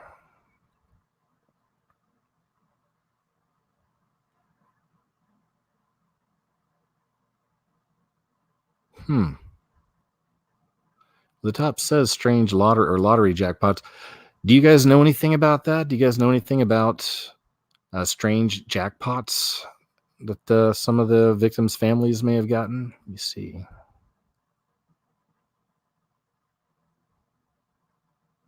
I guess I can look at this. See if this is that. Well, sorry guys, can't find it. Maybe you can look that up though. If you guys know have you heard of that before? Like some of the survivors, so-called survivor families of S-Hook getting strange lottery jackpots. I'll look that up later. I won't look it up now. We'll keep going. But anyway, I thought that sounded interesting. It's a good headline. Nobody knows where mysterious drone swarms are coming from. Something strange has been happening in eastern Colorado at night. Since the week of Christmas, giant drones measuring up to 6 feet across have been spotted in the sky at night, sometimes in swarms as large as 30. The Denver Post first reported these mysterious drone sightings in northeast Colorado on December 23, 2019. Since then, sightings have spanned 6 counties across Colorado and Nebraska. Phillips County Sheriff Thomas Elliott had no answer for where the drones come from or who they belong to, but he has a rough grasp on their flying habits. They've been doing a grid search, a grid pattern, he told the Denver Post. They fly one square, and then they fly another square. The drones, estimated to have 6-foot wingspans, that's a big drone, have been flying over Phillips and Yuma counties every night for about the last week, Elliott said. Each night, at least 17 drones appear at around 7 o'clock p.m. and disappear around 10 o'clock p.m., staying 200 to 300 feet high in the air. The FAA told the Post it had no idea where the drones came from. Spokespeople for the Air Force, the DEA, and the U.S. Armed Forces Command all said that the drones did not belong to their organizations. As the airspace in which the drones are flying is relatively ungoverned, there are no regulations requiring the drone operators to identify themselves. However, Elliott said that the drones do not appear to be malicious. All right. Let's hope not. Here's a story out of a movie. Teen kills pedo priest by ramming crucifix down his throat. The youth 19 is alleged to have been abused by Catholic priest Roger Matasoli, as was his father before him. The religious leader, 91, had been accused of sexually assaulting at least 4 boys between the years 1960 and 2000, but there are fears they may have had dozens of victims. He was removed from his duties in Agnitz in northern France, but it later emerged an error meant he was still working until last year. An error. Oops, sorry, guys. Sorry, we thought we got rid of him, but we really didn't. Covering for him, Mattisoli was found dead at home last month with a crucifix rammed down his throat and signs of torture on his corpse. The suspect, known only as Alexander V., was first arrested while driving Mattisoli's car and taken to hospital on psychiatric grounds. He was formally charged with murder on Thursday, the prosecution of the town says, or announced. Local media said that Alexander was employed by the victim as a housekeeper, and he was allegedly made to clean the house naked. His father, given the pseudonym Stephanie, or Stefan, I'm guessing, said the treatment at the hands of Mattisoli worsened his son's mental health problems. Stefan, or Stephanie, I'm not sure, was also allegedly abused by Mattisoli as a child, leading Alexander's grandfather to take his own life when he learned about what had happened. Wow. Oof. Ow. Stefan also reportedly tried to take his own life and told French media, "This man has shattered my whole family." Wow. This is the guy that kept him on the payroll, the creep.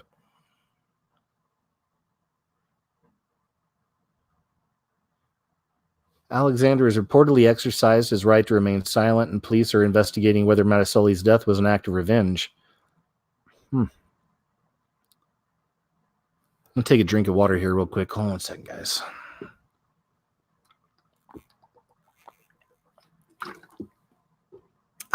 Okay. Hope you're still with me, hopefully. Again, I can't watch the chat. I don't know how many people are here, but we're an hour and a half in. I just want to say, once again, thanks for being here, man. I appreciate you guys hanging out. I always enjoy doing these shows with you. And just thanks for being here. That's all. Next story. Let's watch. I got a lot of videos. I kind of feel like getting into a video. Oh, man, I got some good ones. Okay, here's one. I'll close that, and then I'll go to this. Oh, there's the Wally. I got a reason. I'll show you that later. Okay, check this out. It's only like 2 minutes, 43 seconds from a lady, Becky K in Australia. And I'll just let her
All right, guys, I'm back. Hey, I'm sorry about that, man. I didn't even notice when I lost the audio. Let me jump over to the chat and see real quick. Hey, guys, when did I actually lose the audio? How long has it been gone?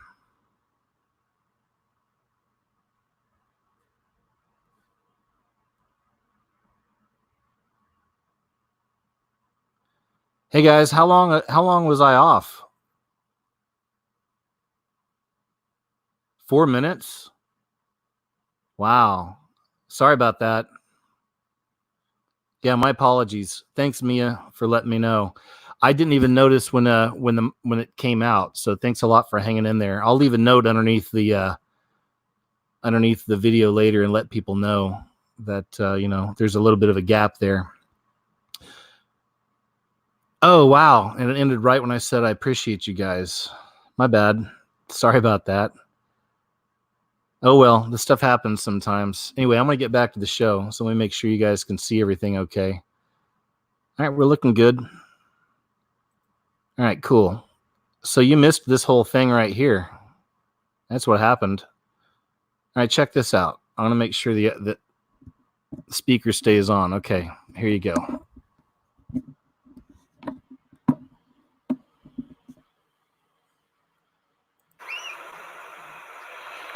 God gave me a dream. He's given me a few dreams, but this one in particular, I feel that I need to come on here and tell you guys about. The dream was only meant for me. It was something that I asked the Lord, and he responded through a dream. Basically, what happened was I was researching who the Antichrist could be, who the man of sin or the son of perdition could be. And I had, I think, 3 or 4 men that I thought fit the bill. And I was just so confused.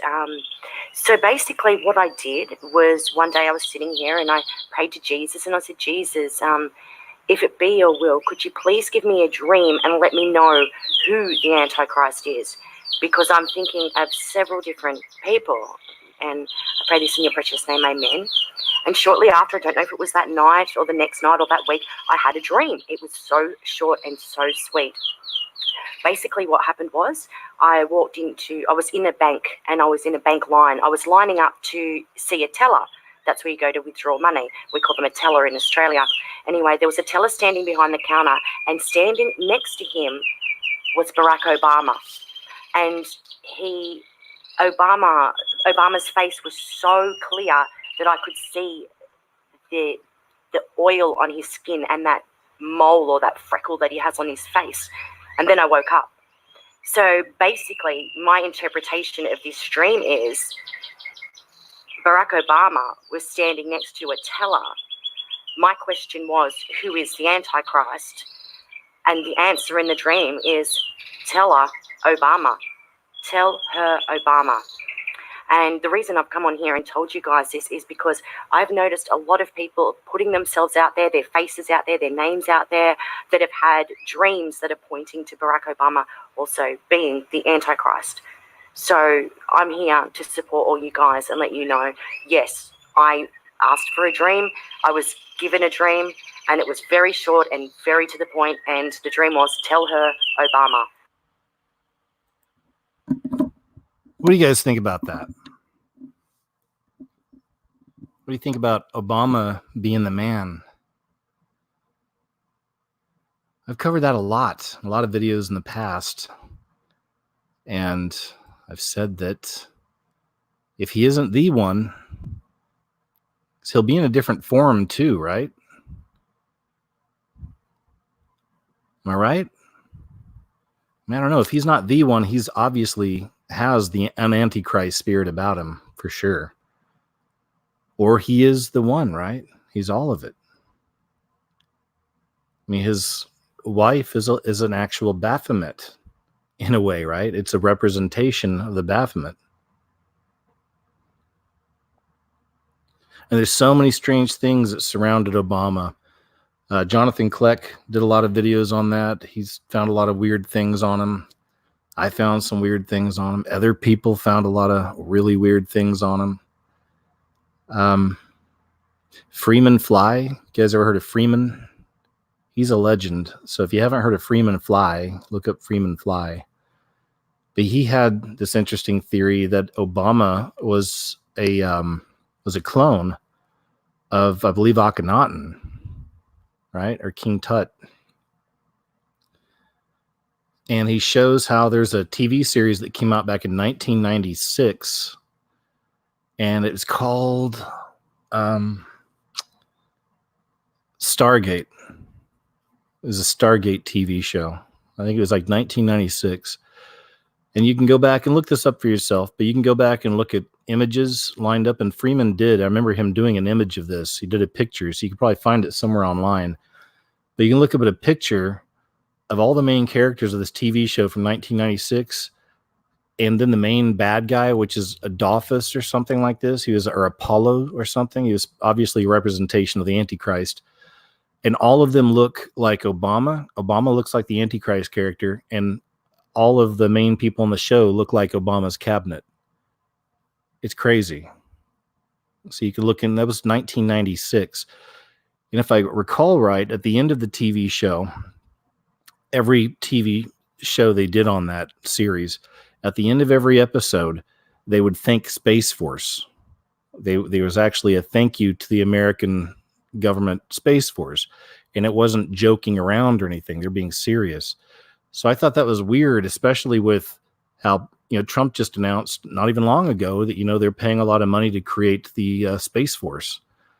Maybe it's under a different branch. I'm not sure, because I think the Space Force from the Stargate series they were thinking was under the Navy, perhaps. I think the new one's under the Air Force. I don't know. Or maybe it's all the same thing. Maybe it's all just coming out now. Maybe they got to create the Space Force because, the Space Force, something involved with Space Force will make first contact, with our alien saviors. I mean, I don't know. I don't even know if we got that long sometimes, but then again, I don't know. I don't know. Oh, here we go. That's why I wanted to show you that Wall-E thing. This all goes back to what I was showing you about that city that Toyota's creating. Now you got Segway is back with a people mover straight out of Wall-E. I need to save this one too. Look at that. I'll show you the clip. Segway has announced a new product, the S-Pod. It's a chair on wheels that's set to launch in airports in 2020 before making its way to urban streets. And this time we're not laughing. The original Segway, which debuted in 2001, was supposed to replace walking. Obviously, it didn't. The two-wheeled self-balancing device cruised at speeds up to 10 miles per hour, and which richly parodied for all sorts, and was, or while richly parodied for all sorts of good reasons, like what sort of lazy human being would spend $5,000 simply not to walk at walking speed? Exactly. It teased a future of lightweight urban mobility products that are now in vogue with the rise of bike shares and electric scooters. It's true. That whole scooter thing is all over the place. You guys have them where you live? Somehow the scooter ferry, every time I see these things out on the side of the road, it's just like the scooter ferry comes around sometime at night and just takes all these things away. And, I'll see like 20 of them in one spot sometimes, and then they all disappear and you'll see them scattered around town. But then they're always cleaned up the next day. At least that's what I've noticed. Look at this. Unbelievable. So this is how crazy, this is how far we into, I cover this a lot too, how much they program us through media, TV shows, movies, everything else. And here's a great example. Look at this. This is a real product, and this could go huge. They're right about the popularity with the scooters, the shares. And now we got this. I'll just play a short bit.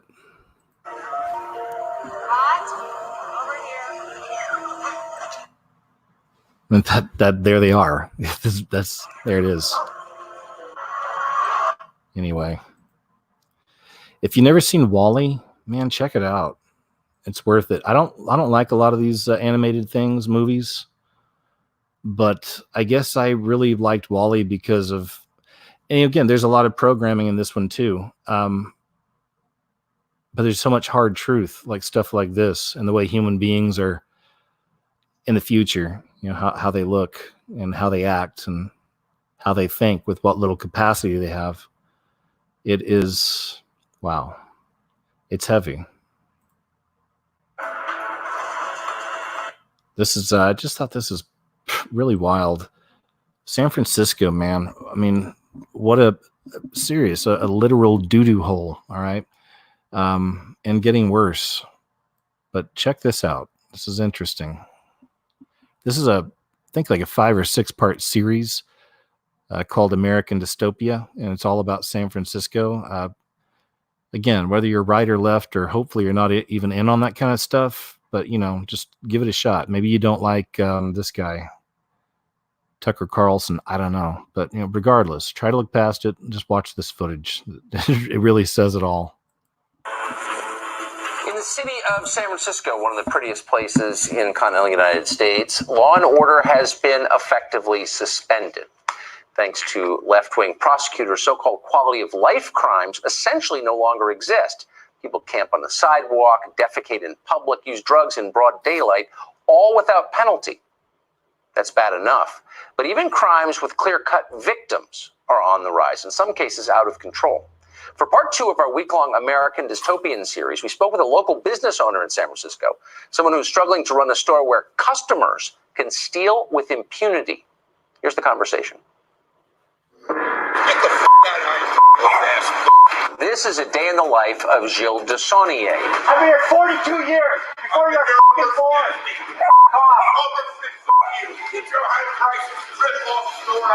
Who runs a grocery store in San Francisco's South of Market neighborhood. See how it gets? How often do people come in and create problems in the store? Every day.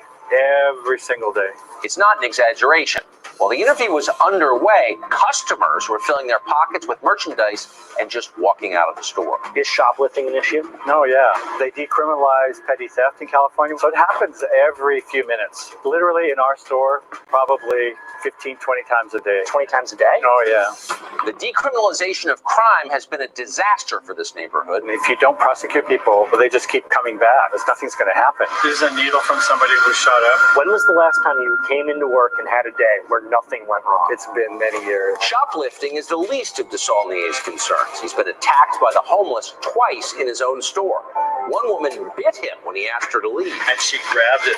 When she bit into my arm, and she dropped her weight. I freaked out. In today's San Francisco, those who follow the law are helpless, while criminals reign supreme. This surveillance footage shows a man breaking into the store and stealing credit card equipment. Rang up $30,000 worth of refunds within an hour. The store's rear door is rotting because homeless people urinate on it. That's all from the acid in the urine. How often do you see people doing drugs? Oh my God. Every few minutes. Before we arrived, someone had attempted to steal some of the counterfeit money that Dessonnier tapes to the wall behind the cash register. I see a lot of water damage in the ceiling here. What's that? Yeah, this is low-income housing, and some of them have issues, and sometimes they pass out, and water penetrates the ceiling. It happens every month, pretty much. How much do you pay in taxes a year? Thousands, hundreds of thousands. It's a lot. Why are you still in San Francisco with experiences like that? Well, because you make investments in businesses and your homes, and you buy property, and you can't just pick up and leave. I live here. You know, I live a block away. You. Right over there. Maybe he should. By the end of the interview, Dessonnier was on the phone with the police department. The man accosting us outside was blocking the store's entrance. Then you have angry people across the street who can't afford it because they're living in poverty. Whose fault is that? You know, I'm scared for my safety. It was his second 911 call of the day. San Francisco, it was a beautiful place once. You guys ever been to San Francisco? I went for my training when I was in the Coast Guard.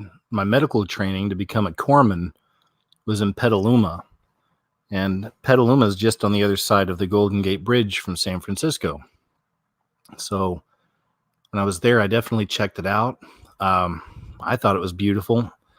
It's the way it's layered and how crazy some of the streets are. That's what I'll never forget. I mean, just crazy dips. You've seen it probably in some movies, I'm sure, but crazy, man, crazy. So it's a very interesting place, though.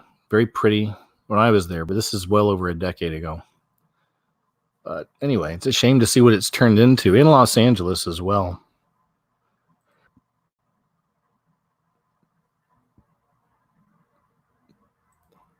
Some really cool footage. This is lightning coming out of a crater at the Taal volcano, Taal. Been a lot of volcano activity lately too, by the way. I think I have a story on that tonight. Let's see here. If there's any noise or any sound. No, there's not really, but just watch it. Cool. Let's go again. You got to make it small, don't you? All right. Or I got to refresh it.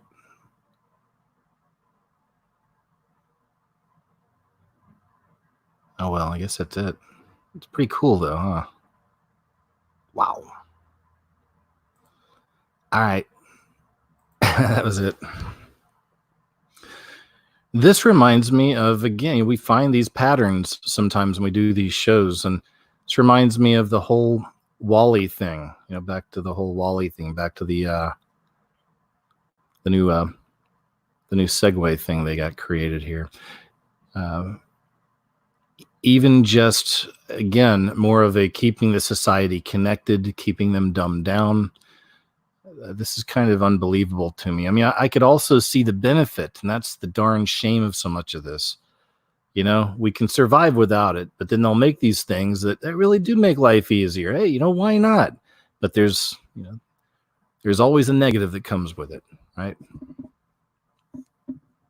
If you're not careful, and I guess that also goes to a lot of things, just like the internet. You know, computers and the internet itself isn't exactly evil. It's just what our intentions are, and right, what we use it for, I guess. Yeah. Diapers are getting a high-tech upgrade. Pampers is installing smart sensors that sends notifications to parents every time your kid goes to the bathroom. Wow.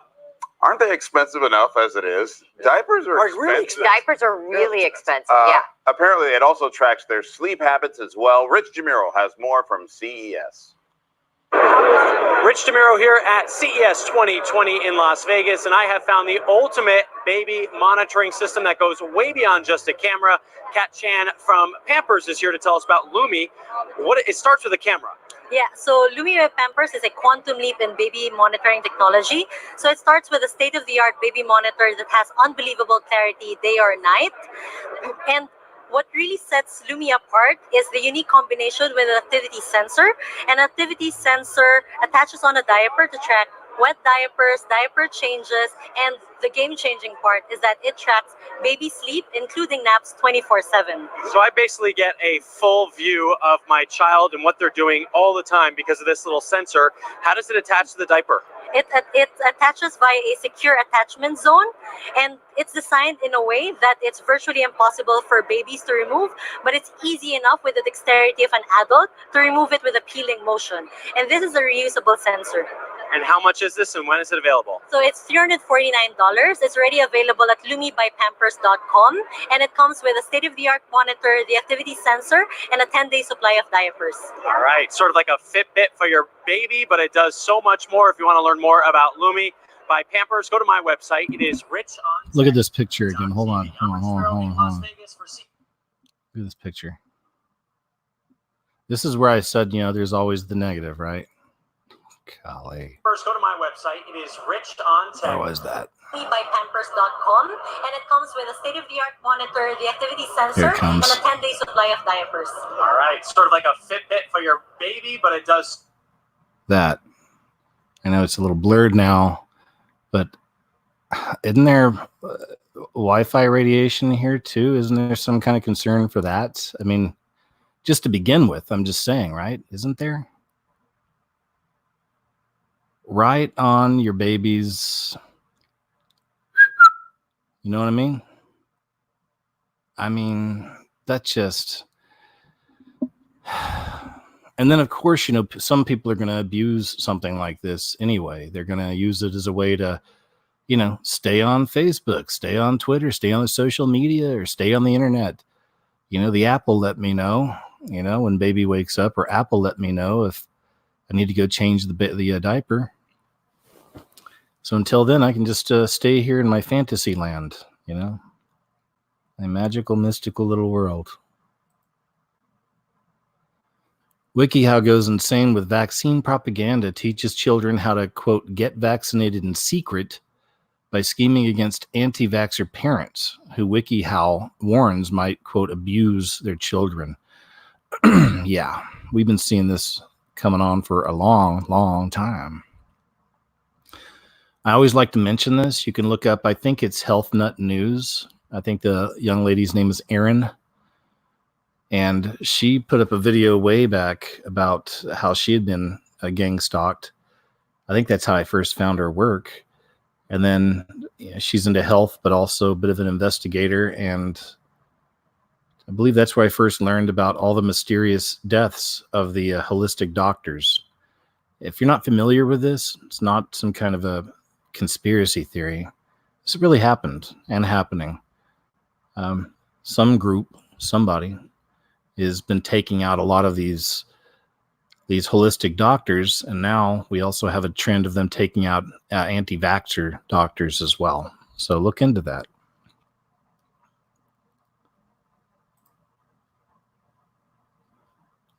Tesla's 14th victim so far. Tesla may have just killed its 14th victim. There are at least 13 confirmed kills so far as the result of autopilot. I showed you guys a video on one of these shows where the guy was in a Tesla on autopilot and sleeping behind the wheel, and the car driving next to him was filming it. You guys remember that? Wow. This qualifies Tesla for serial killerhood, but no FBI investigation or even a recall. Instead, an advisory from the National Highway Traffic Safety Administration that drivers of autopiloted Teslas must always keep their hands on the steering wheel and pay attention at all times. Man, which is right up there with don't squeeze the Charmin. What is the point of autopilot in autonomous automated cars if you have to pay any attention at all? If, on the other hand, it's necessary for them to pay attention, which NHTSA concedes by warning of its necessity, then autopilot is inherently dangerous precisely because it is inevitable that people won't pay attention. And again, like I said about the Pampers thing, people are going to abuse that. People are already abusing this stuff, this autopilot thing. I'm just going to pass out, man. Smoke a J, kick back the seat, nighty night. Be home in 3 hours. We're not there yet, folks. We're not there yet. And I just would never trust anything like that anyway. I'm not a fan of a lot of this stuff, this technology. I think I have to turn off the block here to see what NBC News has to say about the surveillance video from Jeffrey Epstein's first apparent suicide attempt no longer exists. Imagine that. Anybody surprised? The surveillance video taken from outside Epstein's jail cell on the day of his first apparent suicide attempt has been permanently deleted, federal prosecutors said Thursday. Epstein, the disgraced financier who is facing federal sex trafficking charges, was found semi-conscious in a cell at the Metropolitan, whatever. This is NBC News. I forgot. Okay, there we go. Saved by the Bell. Did you guys ever watch Saved by the Bell? Do you remember Screech? Were you a fan of Screech? Saved by the Bell revival cast biological male to play most popular girl in school. That's unfortunate. There you go. I guess that's all I really needed to know. Hey, there's Screech. Dustin Diamond. Man, he turned out to be quite a character as an adult. Got into all kinds of hijinks and shenanigans, tomfoolery. There you have it. ABC News lesson on misinformation and how to sort real news from fake news blows up in their face. We always love it when the media fully exposes their their lack of self-awareness for all to see, and ABC News has provided today's example. This is a tweet from ABC News. Disinformation is everywhere. Here's how to sort real news from fake news. What do we have at the top? Of course, the all-seeing eye, right? Of course. NBC News lecturing about that is laughable at best, or at least. Then there's hearty laughter and rolling around and just getting crazy. Let's read some of these responses. ABC should know what disinformation is, says one person. This says, life comes at you fast. You guys mean that the entire continent isn't fire like you originally claimed? Oh, okay, nice. I see. Yep. List the number of times ABC, CBS, NBC, PBS, MSNBC, NYT, etc. have had to retract all their false reports, usually on page 12 and a little notice at bottom of the page. Excellent point. First way to spot it, or fake news, it starts out as ABC News reports that. Nice. All right, we got it. The symbol's there too. This is classic, and I'm sure we've called this many times before. I know we have. I know we've talked about this in the past, that it wouldn't be long before we start seeing something exactly like this. I want to warn you about the... Check this out. This is just... Your world is turning upside down. Mature content in this next story. A Grand Rapids man with a history of sex crimes is back in prison for what was found on his home computer. 45-year-old Joseph Gobrick says the images police found were not child pornography. He says they were protected by his First Amendment right to free speech. 13 on your side's John Hogan has a closer look at the Kent County case that started nearly 2 years ago as an endangered persons investigation, John. Well, that's right. Joseph Gobrick argued that his drawings and computer images did not constitute child pornography. Now, during a recent court appearance, he even compared his felony child porn convictions to the horrors of Auschwitz. I am always been an 8-year-old girl, and even my drawings and fantasies, I am always an 8-year-old girl. Bizarre statements in a case that was unique, to say the least. Joseph Gobrick was arrested back in 2018 for child sexually abusive material found on his home computer. Now, that came amid an investigation into a runaway 17-year-old girl from Ohio. He had a minor runaway at the house. During a search of Gobrick's home on Pine Avenue Northwest in Grand Rapids, police recovered child pornography from his computer. Gobrick contends it was not real child porn, but rather computer animated. And Gobrick says he identifies as an 8-year-old girl. Whenever we did this, there were adults having sex with me and then on my forum as an 8-year-old girl. Kent County Assistant Prosecutor Dan Helmer says more than 50 illicit images were on Gobrick's computer. They included actual victims known to police.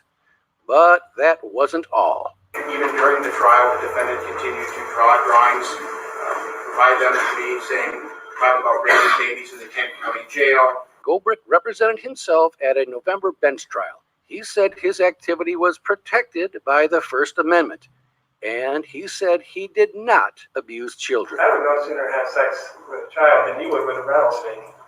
It's just not safe. Judge Paul Denenfeld found him guilty of child sexually abusive commercial activity and using a computer to commit a crime. Reality is that Mr. Gobrick not just engaged in this conduct, that he obviously doesn't think that child sexually abusive material is wrong. Denenfeld sentenced Gobrick to between 10 and 20 years in prison. This isn't just virtual stuff. This is also real people that are being harmed. Now, Gobrick was recently transferred to state prison, and he is now on the Michigan Sex Offender Register. There you go. Yikes. Oh, it's you again. Madeline Davis. Do you guys hear about this? She was they call him an Instagram model or an influencer. Madeline Davis. Police review CCTV footage over Sydney Cliff fall. Madeline Davis, 21, from Lincoln, was fatally injured at Diamond Bay, Sydney. On Sunday, the alarm was raised by a group of people who could not find her after taking photos at the site. New South Wales police are speaking to the people who were with Miss Davis as part of the investigation. One friend said they had been having the time of their lives in Australia. Emergency services were called to the scene at about 6:30 local time following reports she had fallen off the cliff in the eastern suburbs of the city. Her body was retrieved from the water about 4 hours later. A police spokeswoman said the body was yet to be formally identified. There were other people with her at the time, and officers were trying to establish the cause. She did fall quite a distance, and there are jagged rocks at the bottom, she said. Where is this?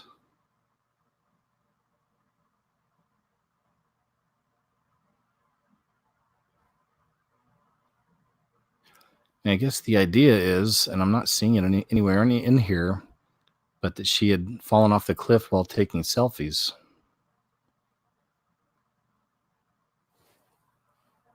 I'm not seeing where it states that in this, though. I'd seen that on another link. I clicked on this, and, well, there you go. All right, there we have it. There's that. But this is pretty interesting here. It says, who else wears this ring? So, let me find the picture here. There's Soleimani. This is the guy that they had just taken out, right? The Iranian guy. I don't know if you knew this or not, but the only photo that they put, or at least the photo they put out of him, was of his hand. And he was wearing this huge red ring. Well, I didn't see it. It's not in here. But if you're curious about what I'm talking about, you can look it up. Look up Soleimani, Soleimani, red ring or hand or something like that. But that was the only picture that, we saw, I guess, as evidence, was a close-up of his hand, and he was wearing that big red ring. And somebody here has drawn all this connections here to a lot of other people that wear the red ring. So there's Oprah wearing the same thing, the big red ring. There's Tom Hanks. I don't know who these other people are. There's Podesta wearing one, it seems. I guess they're saying Hillary. I don't know. Arnold. Here's Oprah's. So somewhere down here, they found out that it's a Freemason ring.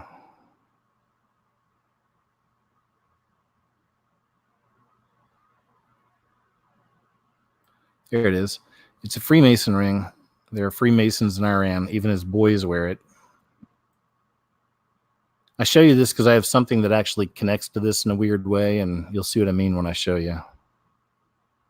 But yeah, all the guys here hanging out with him are wearing a big red ring, and then there's that there.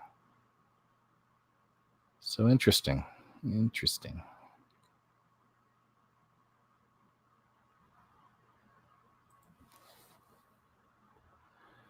All right. This is some heavy stuff. We'll watch a couple of clips here. This is that video I was telling you about earlier that just dropped today. It was from Project Veritas. If you never looked into Project Veritas, go check them out. They have a YouTube channel. And James O'Keefe is the guy that runs it. And he's been doing undercover investigative type work for years. And they always do massive exposés. These are the guys that caught the Google insider that exposed a lot of stuff. And among some of the things he was talking about, he mentioned that the day before they did the big crackdown on YouTube with demonetization and removing videos, like the big one about a couple of years ago, that they had met in a Freemason lodge the night before. Like Google had all the YouTube people meet at some Freemason lodge that were in charge of this. It's crazy. So, and he's exposed much more than that. But again, check him out, Project Veritas. This is Kyle Jurek, field organizer for the Bernie Sanders campaign.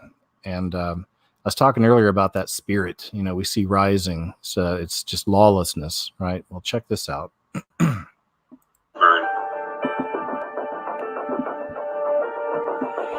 you even think that some of these, MAGA people could even be re-educated? I mean, we gotta try. I mean, in Nazi Germany, after the fall of the Nazi Party, there was a shit ton of the populace that was Nazified. I mean, Germany had to spend billions of dollars re-educating people to not be Nazis. we're probably going to have to do the same thing here. And that's kind of what Bernie's like, well, hey, it's free education for everybody, because we're going to have to teach you not to be a Nazi. There's a reason Joseph Stalin had gulags, right? And actually, gulags were a lot better than like what like the CIA has told us that they were. Like, people were actually paid a living wage in gulags. They had conjugal visits in gulags. Gulags were actually meant for like re-education. The greatest way to break a billionaire of their like privilege and their idea that they're superior, go out and break rocks for 12 hours a day. You're now a working class person, and you're gonna learn what that means, right? Bernie doesn't get the nomination. It goes to the second round in the DNC convention. Milwaukee with Bernie. It'll start in Milwaukee, and then when the police push back on that, other cities. If your speech is calling for the elimination of people based on race or gender or religious, like for whatever reason, like things that people can't change, then you should expect a violent reaction. And you deserve a violent reaction. Be ready to be in Milwaukee for the DNC convention. We're going to make 1978 look like a Girl Scout cookout. The cops are going to be the ones that are getting beaten in Milwaukee.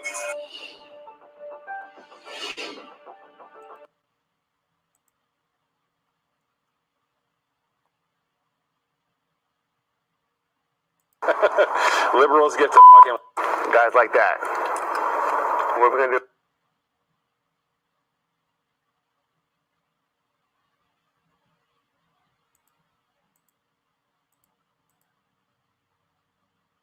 Gulag.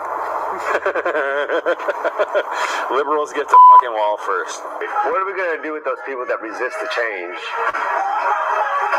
Because that's a big deal. Well, I'll tell you what. In Cuba, what do they do to reactionaries? They shot them on the beach.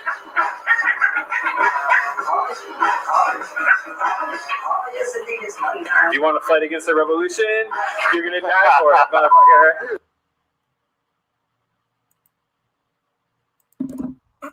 Anyway, there's just a few examples there. Let me see if I can close this out. Here we go. Yeah, I guess he's dropping more now. As this show's gone on, they may have dropped more. Imagine there's going to be a lot more. So keep an eye on that if you're interested. And check out Project Veritas sometime. This is really creepy. This is just something I stumbled on earlier. Facebook told advertisers it can identify teens feeling insecure and worthless. And this is an older article. I'd never heard about this before. That's what I'm going to save.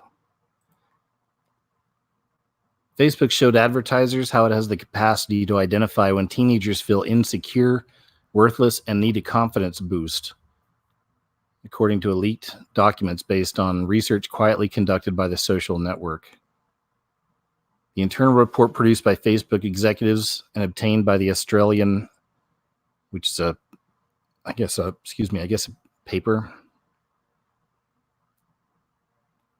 and obtained by the Australian, states that the company can monitor posts and photos in real time to determine when young people feel stressed, defeated, overwhelmed, anxious, nervous, stupid, silly, useless, and a failure. That's a couple of years ago, it says here, this article. Just imagine what kind of shenanigans some of these companies are up to now. Well, now we see, right? A lot of it now is about censorship, too. Glitch reveals Greta's Facebook posts are made by her father and another activist. There you go. That's the nicest picture I've seen of that kid. She's always got a scowl in all the other pictures I've seen. It's good to see the kid smile. It's probably over something horrible, though. But still. All right.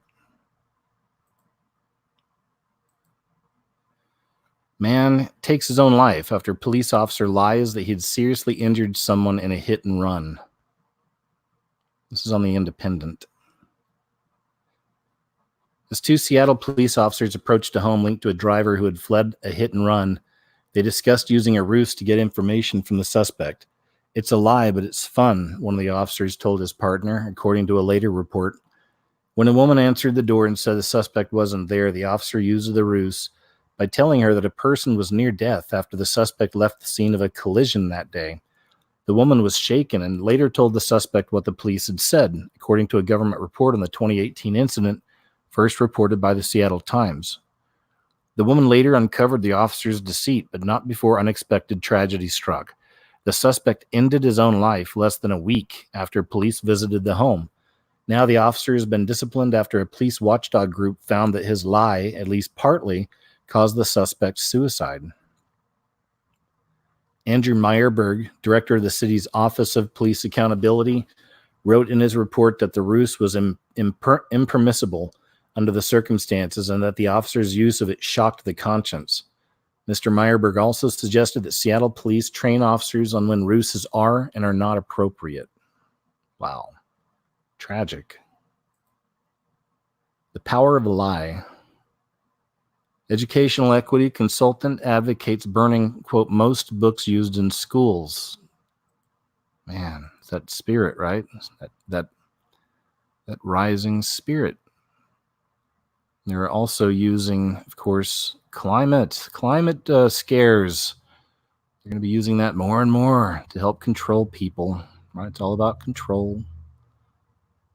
The notion of burning books is or should be quite repugnant to those with an interest in maintaining a free society.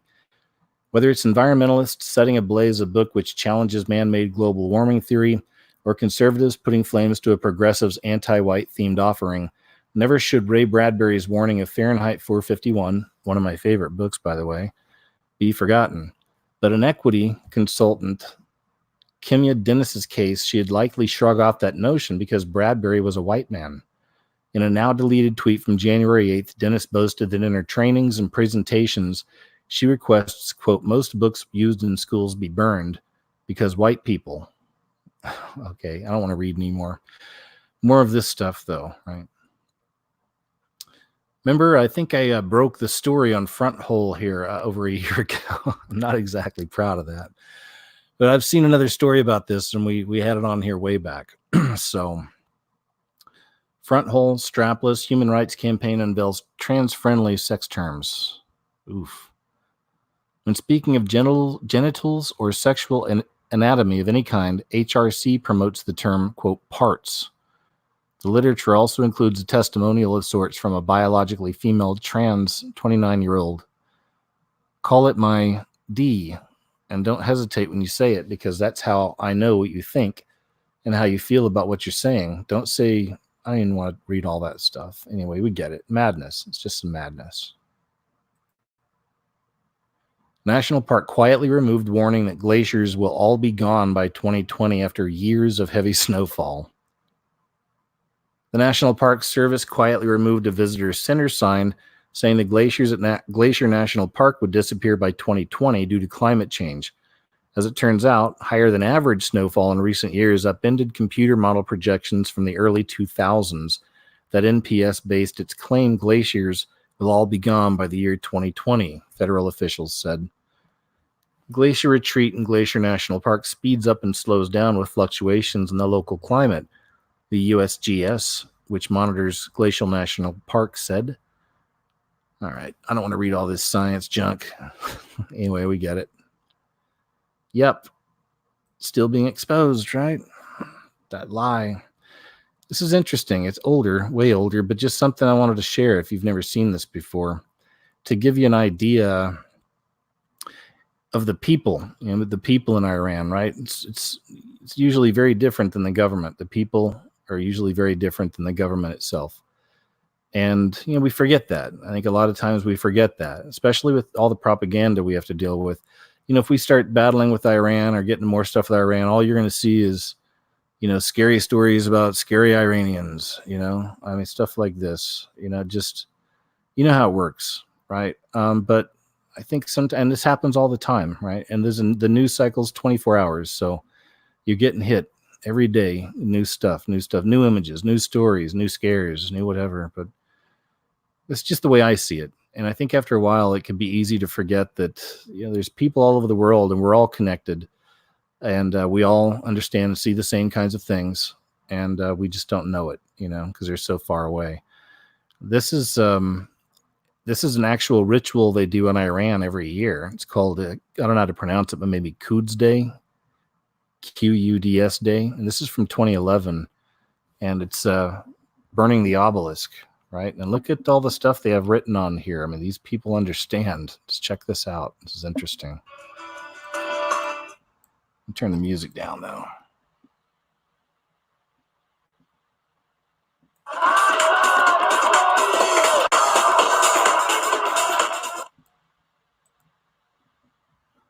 Look at this. It's on the obelisk, right? On Satan's wiener, essentially. All the symbolism, all the stuff we see everywhere, the stuff that many of us have been exposing, for many years. And, these guys see it too. They know exactly what's going on in that respect, right? It's interesting.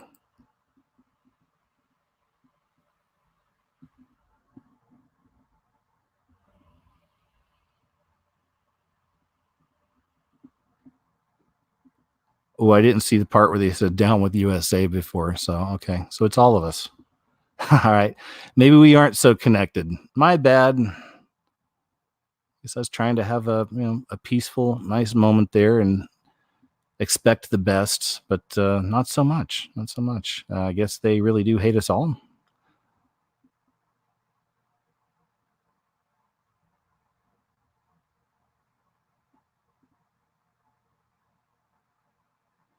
The scary thing is they're right. The symbols are right. Connecting all these groups is right. But, there's radical factions out there that I believe that they don't care about the loss of human life, right? Again, this is radical factions out there in Iran. They don't care, They don't think about just the people, that we're all connected and the people can be good, but the governments are bad. Looks like it's going to be everybody all in one. Be interesting to see how this all plays out. Hey, it's you again.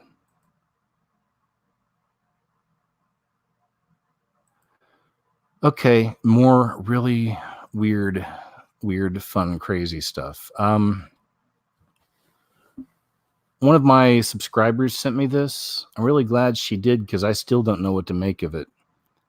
And it's just a very short sequence that plays out here. It's from a video called "The Prophecy of the Popes Explained," and we now facing the end times as the prophecy may suggest. Wow, that's a long title.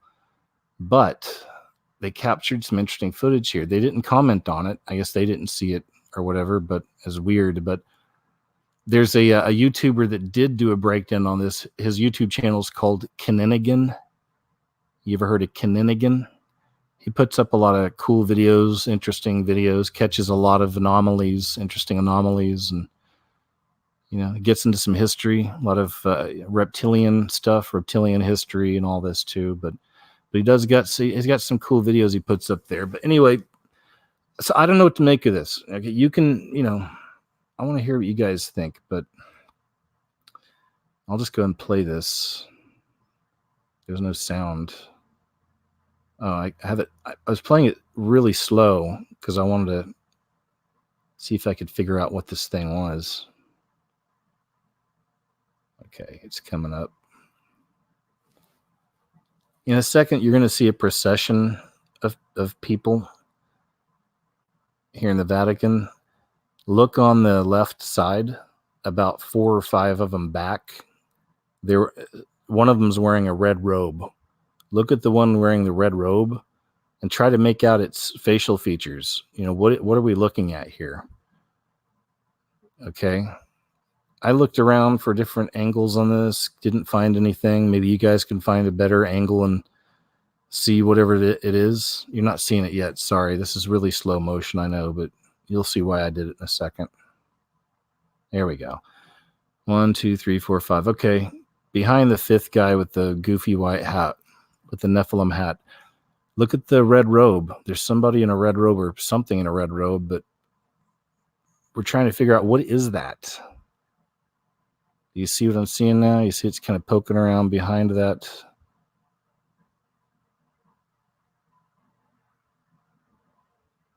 There you go. What is that? You see? In the red robe, walking really slow. What was that? Is it just something wrong with the camera, you think? Or, what are your thoughts here? Here we go. Okay. Nephilim long head hats. Dagon, fish god worship. Okay, all these guys are walking by. We got the red robe. No Pope hat or goofy hat on the thing in the red robe, it looks, because as it moves, see, there's someone behind it. So it's not wearing a hat.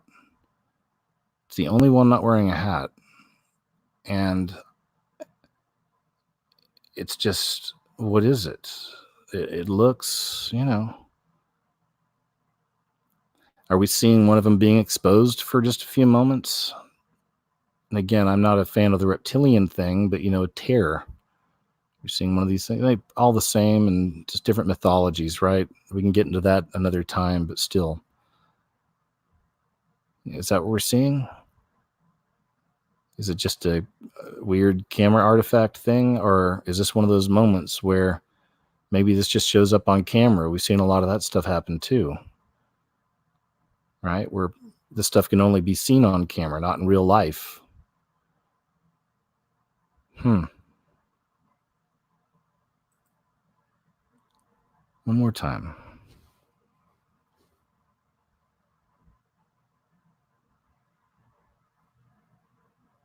Red robe.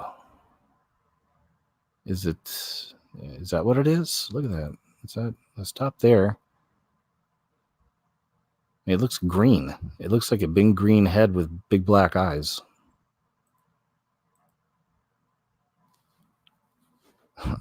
Or is it just someone wearing some weird thing on top of their head? Or I don't know. Yeah, it looks like it might just be a weird head covering or something. Even that, still the face doesn't look the same color as everybody else. Look at all these other... You got white, brown, black. But there's that color. I don't know. What is that? Anyway, I'm not sure what it is, man. It's weird. Thank you. I can't remember the subscriber that sent that to me. I love that really weird stuff. I'm not sure. Could be nothing. Maybe it is something, because sometimes we do see these things. That's what I'm going to show you in just a little while. Oh, this guy captured he got a great catch of one of the shapeshifter. I believe the demons. Some say fallen angels, but either way, it's just some of that shape-shifting energy that turns into diamonds. It shapeshifts, it changes colors, all of that. These little interdimensional demons, interdimensional beings. But this guy, and it's UFO over Newark, Ohio, January 8th, 2020. What a great catch. Check this out.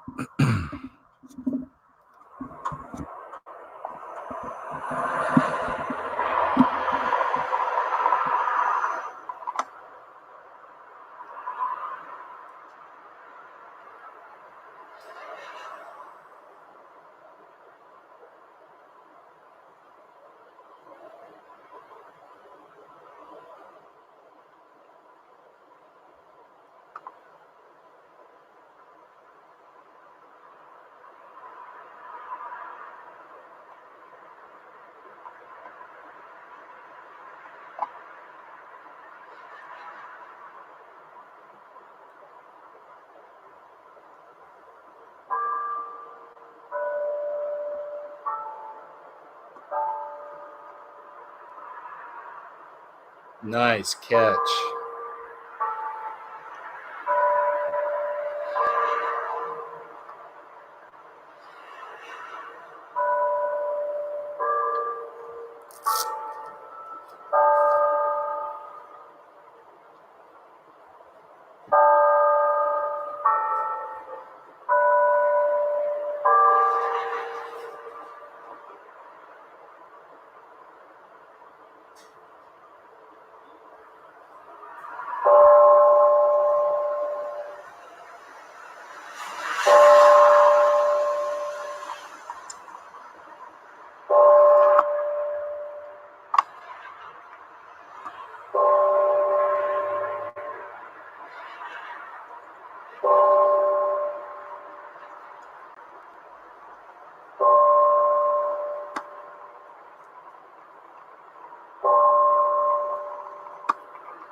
All right.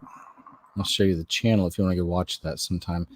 I may put that in a video too sometime here. That's on Punky Doodle YouTube channel. If you want to go watch that for yourself, Punky Doodle YouTube channel. Good catch, Punky, if that's even your real name. Health officials warn vaccines likely ineffective against new flu strain. It's all you need to see, man. Just the headline. Just talking to someone the other day about this, that they took the vaccine and they got wildly sick, and they really wish they hadn't done that. This was pretty weird. This is an older one too. This guy's already passed away, but his name's Sai Baba, and they believed he had all these godly powers and stuff. And check this out. People believe that he creates these, I guess, gold necklaces for people out of thin air. I'll show you some.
Well, I'll get right to the spoiler, I guess. But you can look up some videos where people have exposed him. There have been some really good exposed videos, which that stuff's amazing to me. Because even if these exposed type videos are wrong, what if this guy did have some power to materialize? I mean, you know, you think is that something from God, do you think, or from Christ, or is that from somewhere else? Anyway, this got a lot of thumbs down. I think he got exposed for a lot of bad things, actually. Look it up. It's an interesting story, I'd say. Virginia Democrats drop AR-15 confiscation after thousands of NRA members show up. This is when Americans do it right. We got to stand together. Virginia Democrats withdrew an AR-15 confiscation bill Monday after thousands of NRA members showed up to oppose new gun control. The NRA asked members to flood the January 13th, 2020 Virginia state meetings and ensure pro-Second Amendment voices drowned out those calling for gun control. Video from hallways outside the meetings showed NRA members responded en masse. Anyway, there you go. Good. Shut them down. As I was mentioning earlier, volcanoes all over the globe are suddenly shooting giant clouds of ash miles into the air. It's a crazy picture.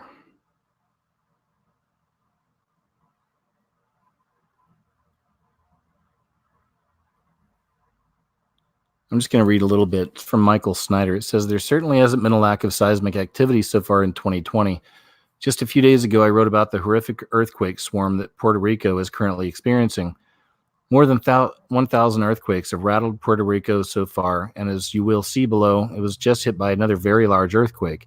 But right now, volcanic eruptions have taken center stage. In particular, a massive eruption in the Philippines is making headlines all over the world. But what most people don't realize is that several other volcanoes have also blown their tops in spectacular fashion within the past week. Suddenly, volcanoes all over the globe are shooting giant clouds of ash miles into the air, and this is greatly puzzling many of the experts. Let's review what we have witnessed over the past 7 days. Last Tuesday, one of the most important volcanoes in Alaska shot hot ash 25,000 feet into the air. Wow. Seismicity diminished for a few hours, but it then increased again during the increase. Okay, still talking about that. This is a whole article. I don't want to read the whole thing, but it's over at endoftheamericandream.com. Michael Snyder. I've used his work a lot throughout the years. He's great. I've shown a lot of his stories here. But check that out. Wonder if it's the ring of fire popping off, perhaps.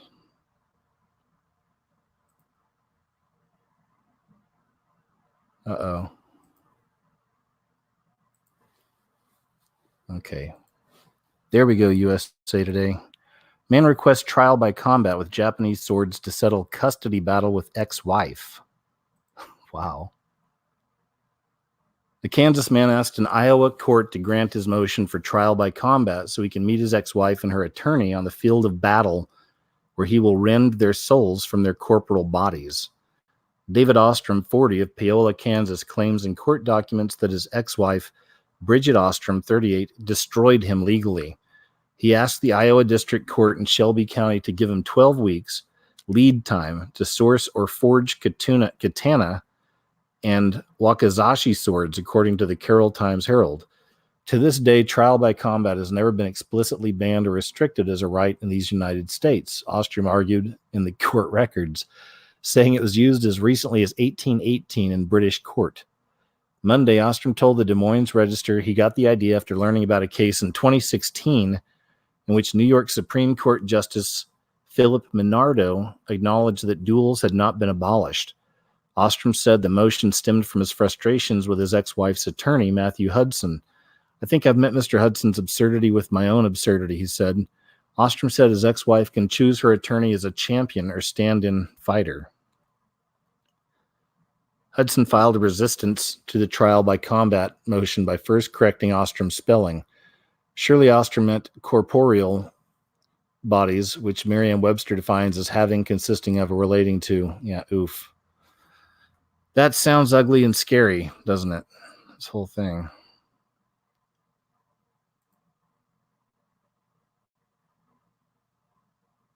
Fears grow that mystery virus behind killer outbreak in China may spread as World Health Organization tells hospitals around the globe to prepare for cases. Is this just another scare? We've had so many of these, like Ebola, all these other ones popped up throughout the years. H1N1.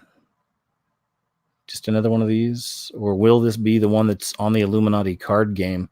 It's funny that you may think that's funny, but I use that as a reference point a lot. I still think it's one of the most amazing and really frightening examples of lesser magic used on us, and so few people see. It comes in the form of a game, so it's safe, right?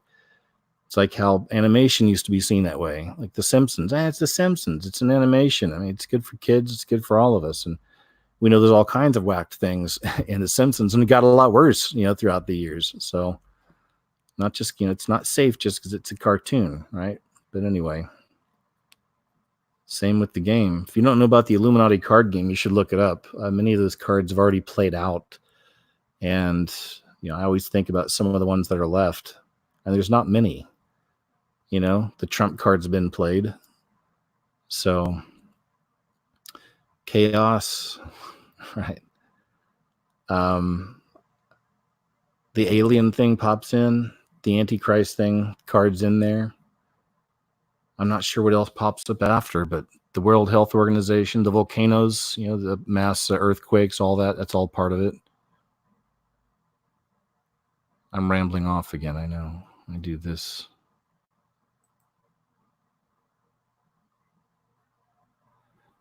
Oh, this one's pretty rough. I'll just kind of watch like just from the small screen.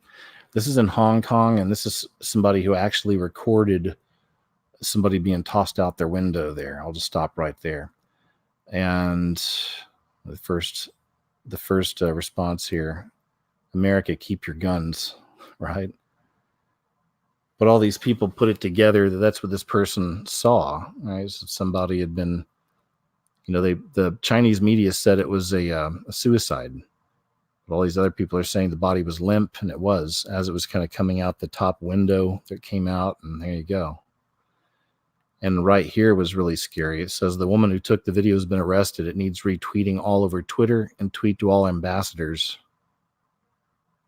And they actually have the news story down there somewhere. Anyway, this is a pretty crazy thread because it really gets into a lot of the stuff that's happening in Hong Kong to these protesters, man. And they have a right to protest, I'll stop it, sorry. They're fighting communism. Isn't it crazy? We're seeing these kids out here fighting communism, right? And losing their lives over this for freedom. And here in America, we're seeing all the same ideas of communism and all that creeping in all around us. Not to mention, of course, all the massive censorship online. It's crazy, right? So, family speaks out after this was just another sad one. Sorry, man, but this guy, all you need to know is this guy and his two kids went out to the beach, stood too close. There were massive waves. The wave came in, swept all three of them out to the water. The girl passed away, and they still haven't found the little boy. Wow, that's all you need to know. Bummer story, right? Sorry, but oof. And on a lighter note, let's see if I can't get that bigger picture up here and show you what I'm talking about. This is that Ilhan Omar, Democrat senator, I think. Senator or something. Congresswoman. Okay, let me see if I can get the picture up here, and let me make sure you guys will be able to see. And let me check over here. Let's see here. Let's do a share screen. Let's do that. Darn, it's not showing.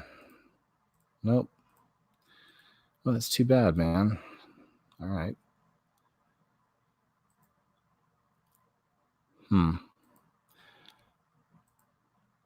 Looks like I can't get that picture up there, man. What I did is I took the picture, I saved it to my computer so I could blow it up. And I'm sure most of you have already guessed what I was going to show you. And you can go look. That's actually her picture on her Twitter profile. All right. And it's just something I'd stumbled on a while back. And it's undeniable. But her pupils are huge slits. Right. And again, this is her Twitter picture. And I put it on my computer, had a whole different screen, but my share screen that I'm on here, it wouldn't show it to you. So I'm sorry about that. But you can do it for yourself. Fun little project, before you go to bed tonight, just to spook you a little bit into sleep. Go look up the Ilhan Omar. I'm probably saying her name wrong, but Ilhan Omar. She's one of the squad, they call them, the Democratic squad, young ladies that are communists and whatever else. Look up the picture, look up the eye, and see for yourself. And I don't think it's a problem with the camera. I don't think she'd ever do that on purpose. This is the kind of stuff that, I'm seeing a lot. And again, I'm probably going to do a video putting it all together sometime. You know what? I'm just rambling on and on and on. And I do this from time to time, but it looks like we went through all the stories. Good. Looks like the audience came back, or some of the audience came back. We had lost a few people there. The sound went off for a bit. My mistake. Sorry about that. This happens sometimes during these live shows, but I got to tell you, it's been good to be back, man. And, again, I hope you've had a chance to see my movie, The Scariest Movie Ever Made 2020. I got a lot of big plans for it. If you missed it earlier, I'm looking for any artists that might want to, work with me on creating some designs, and I'll put up some shirts and merchandise on my YouTube channel to help promote the movie, also to help promote the channel, whatever else, but mainly the movie. And I think it'd be a lot of fun. We'll figure something out. And like I said, if you want to, just email me at thescariestmovieever@gmail.com.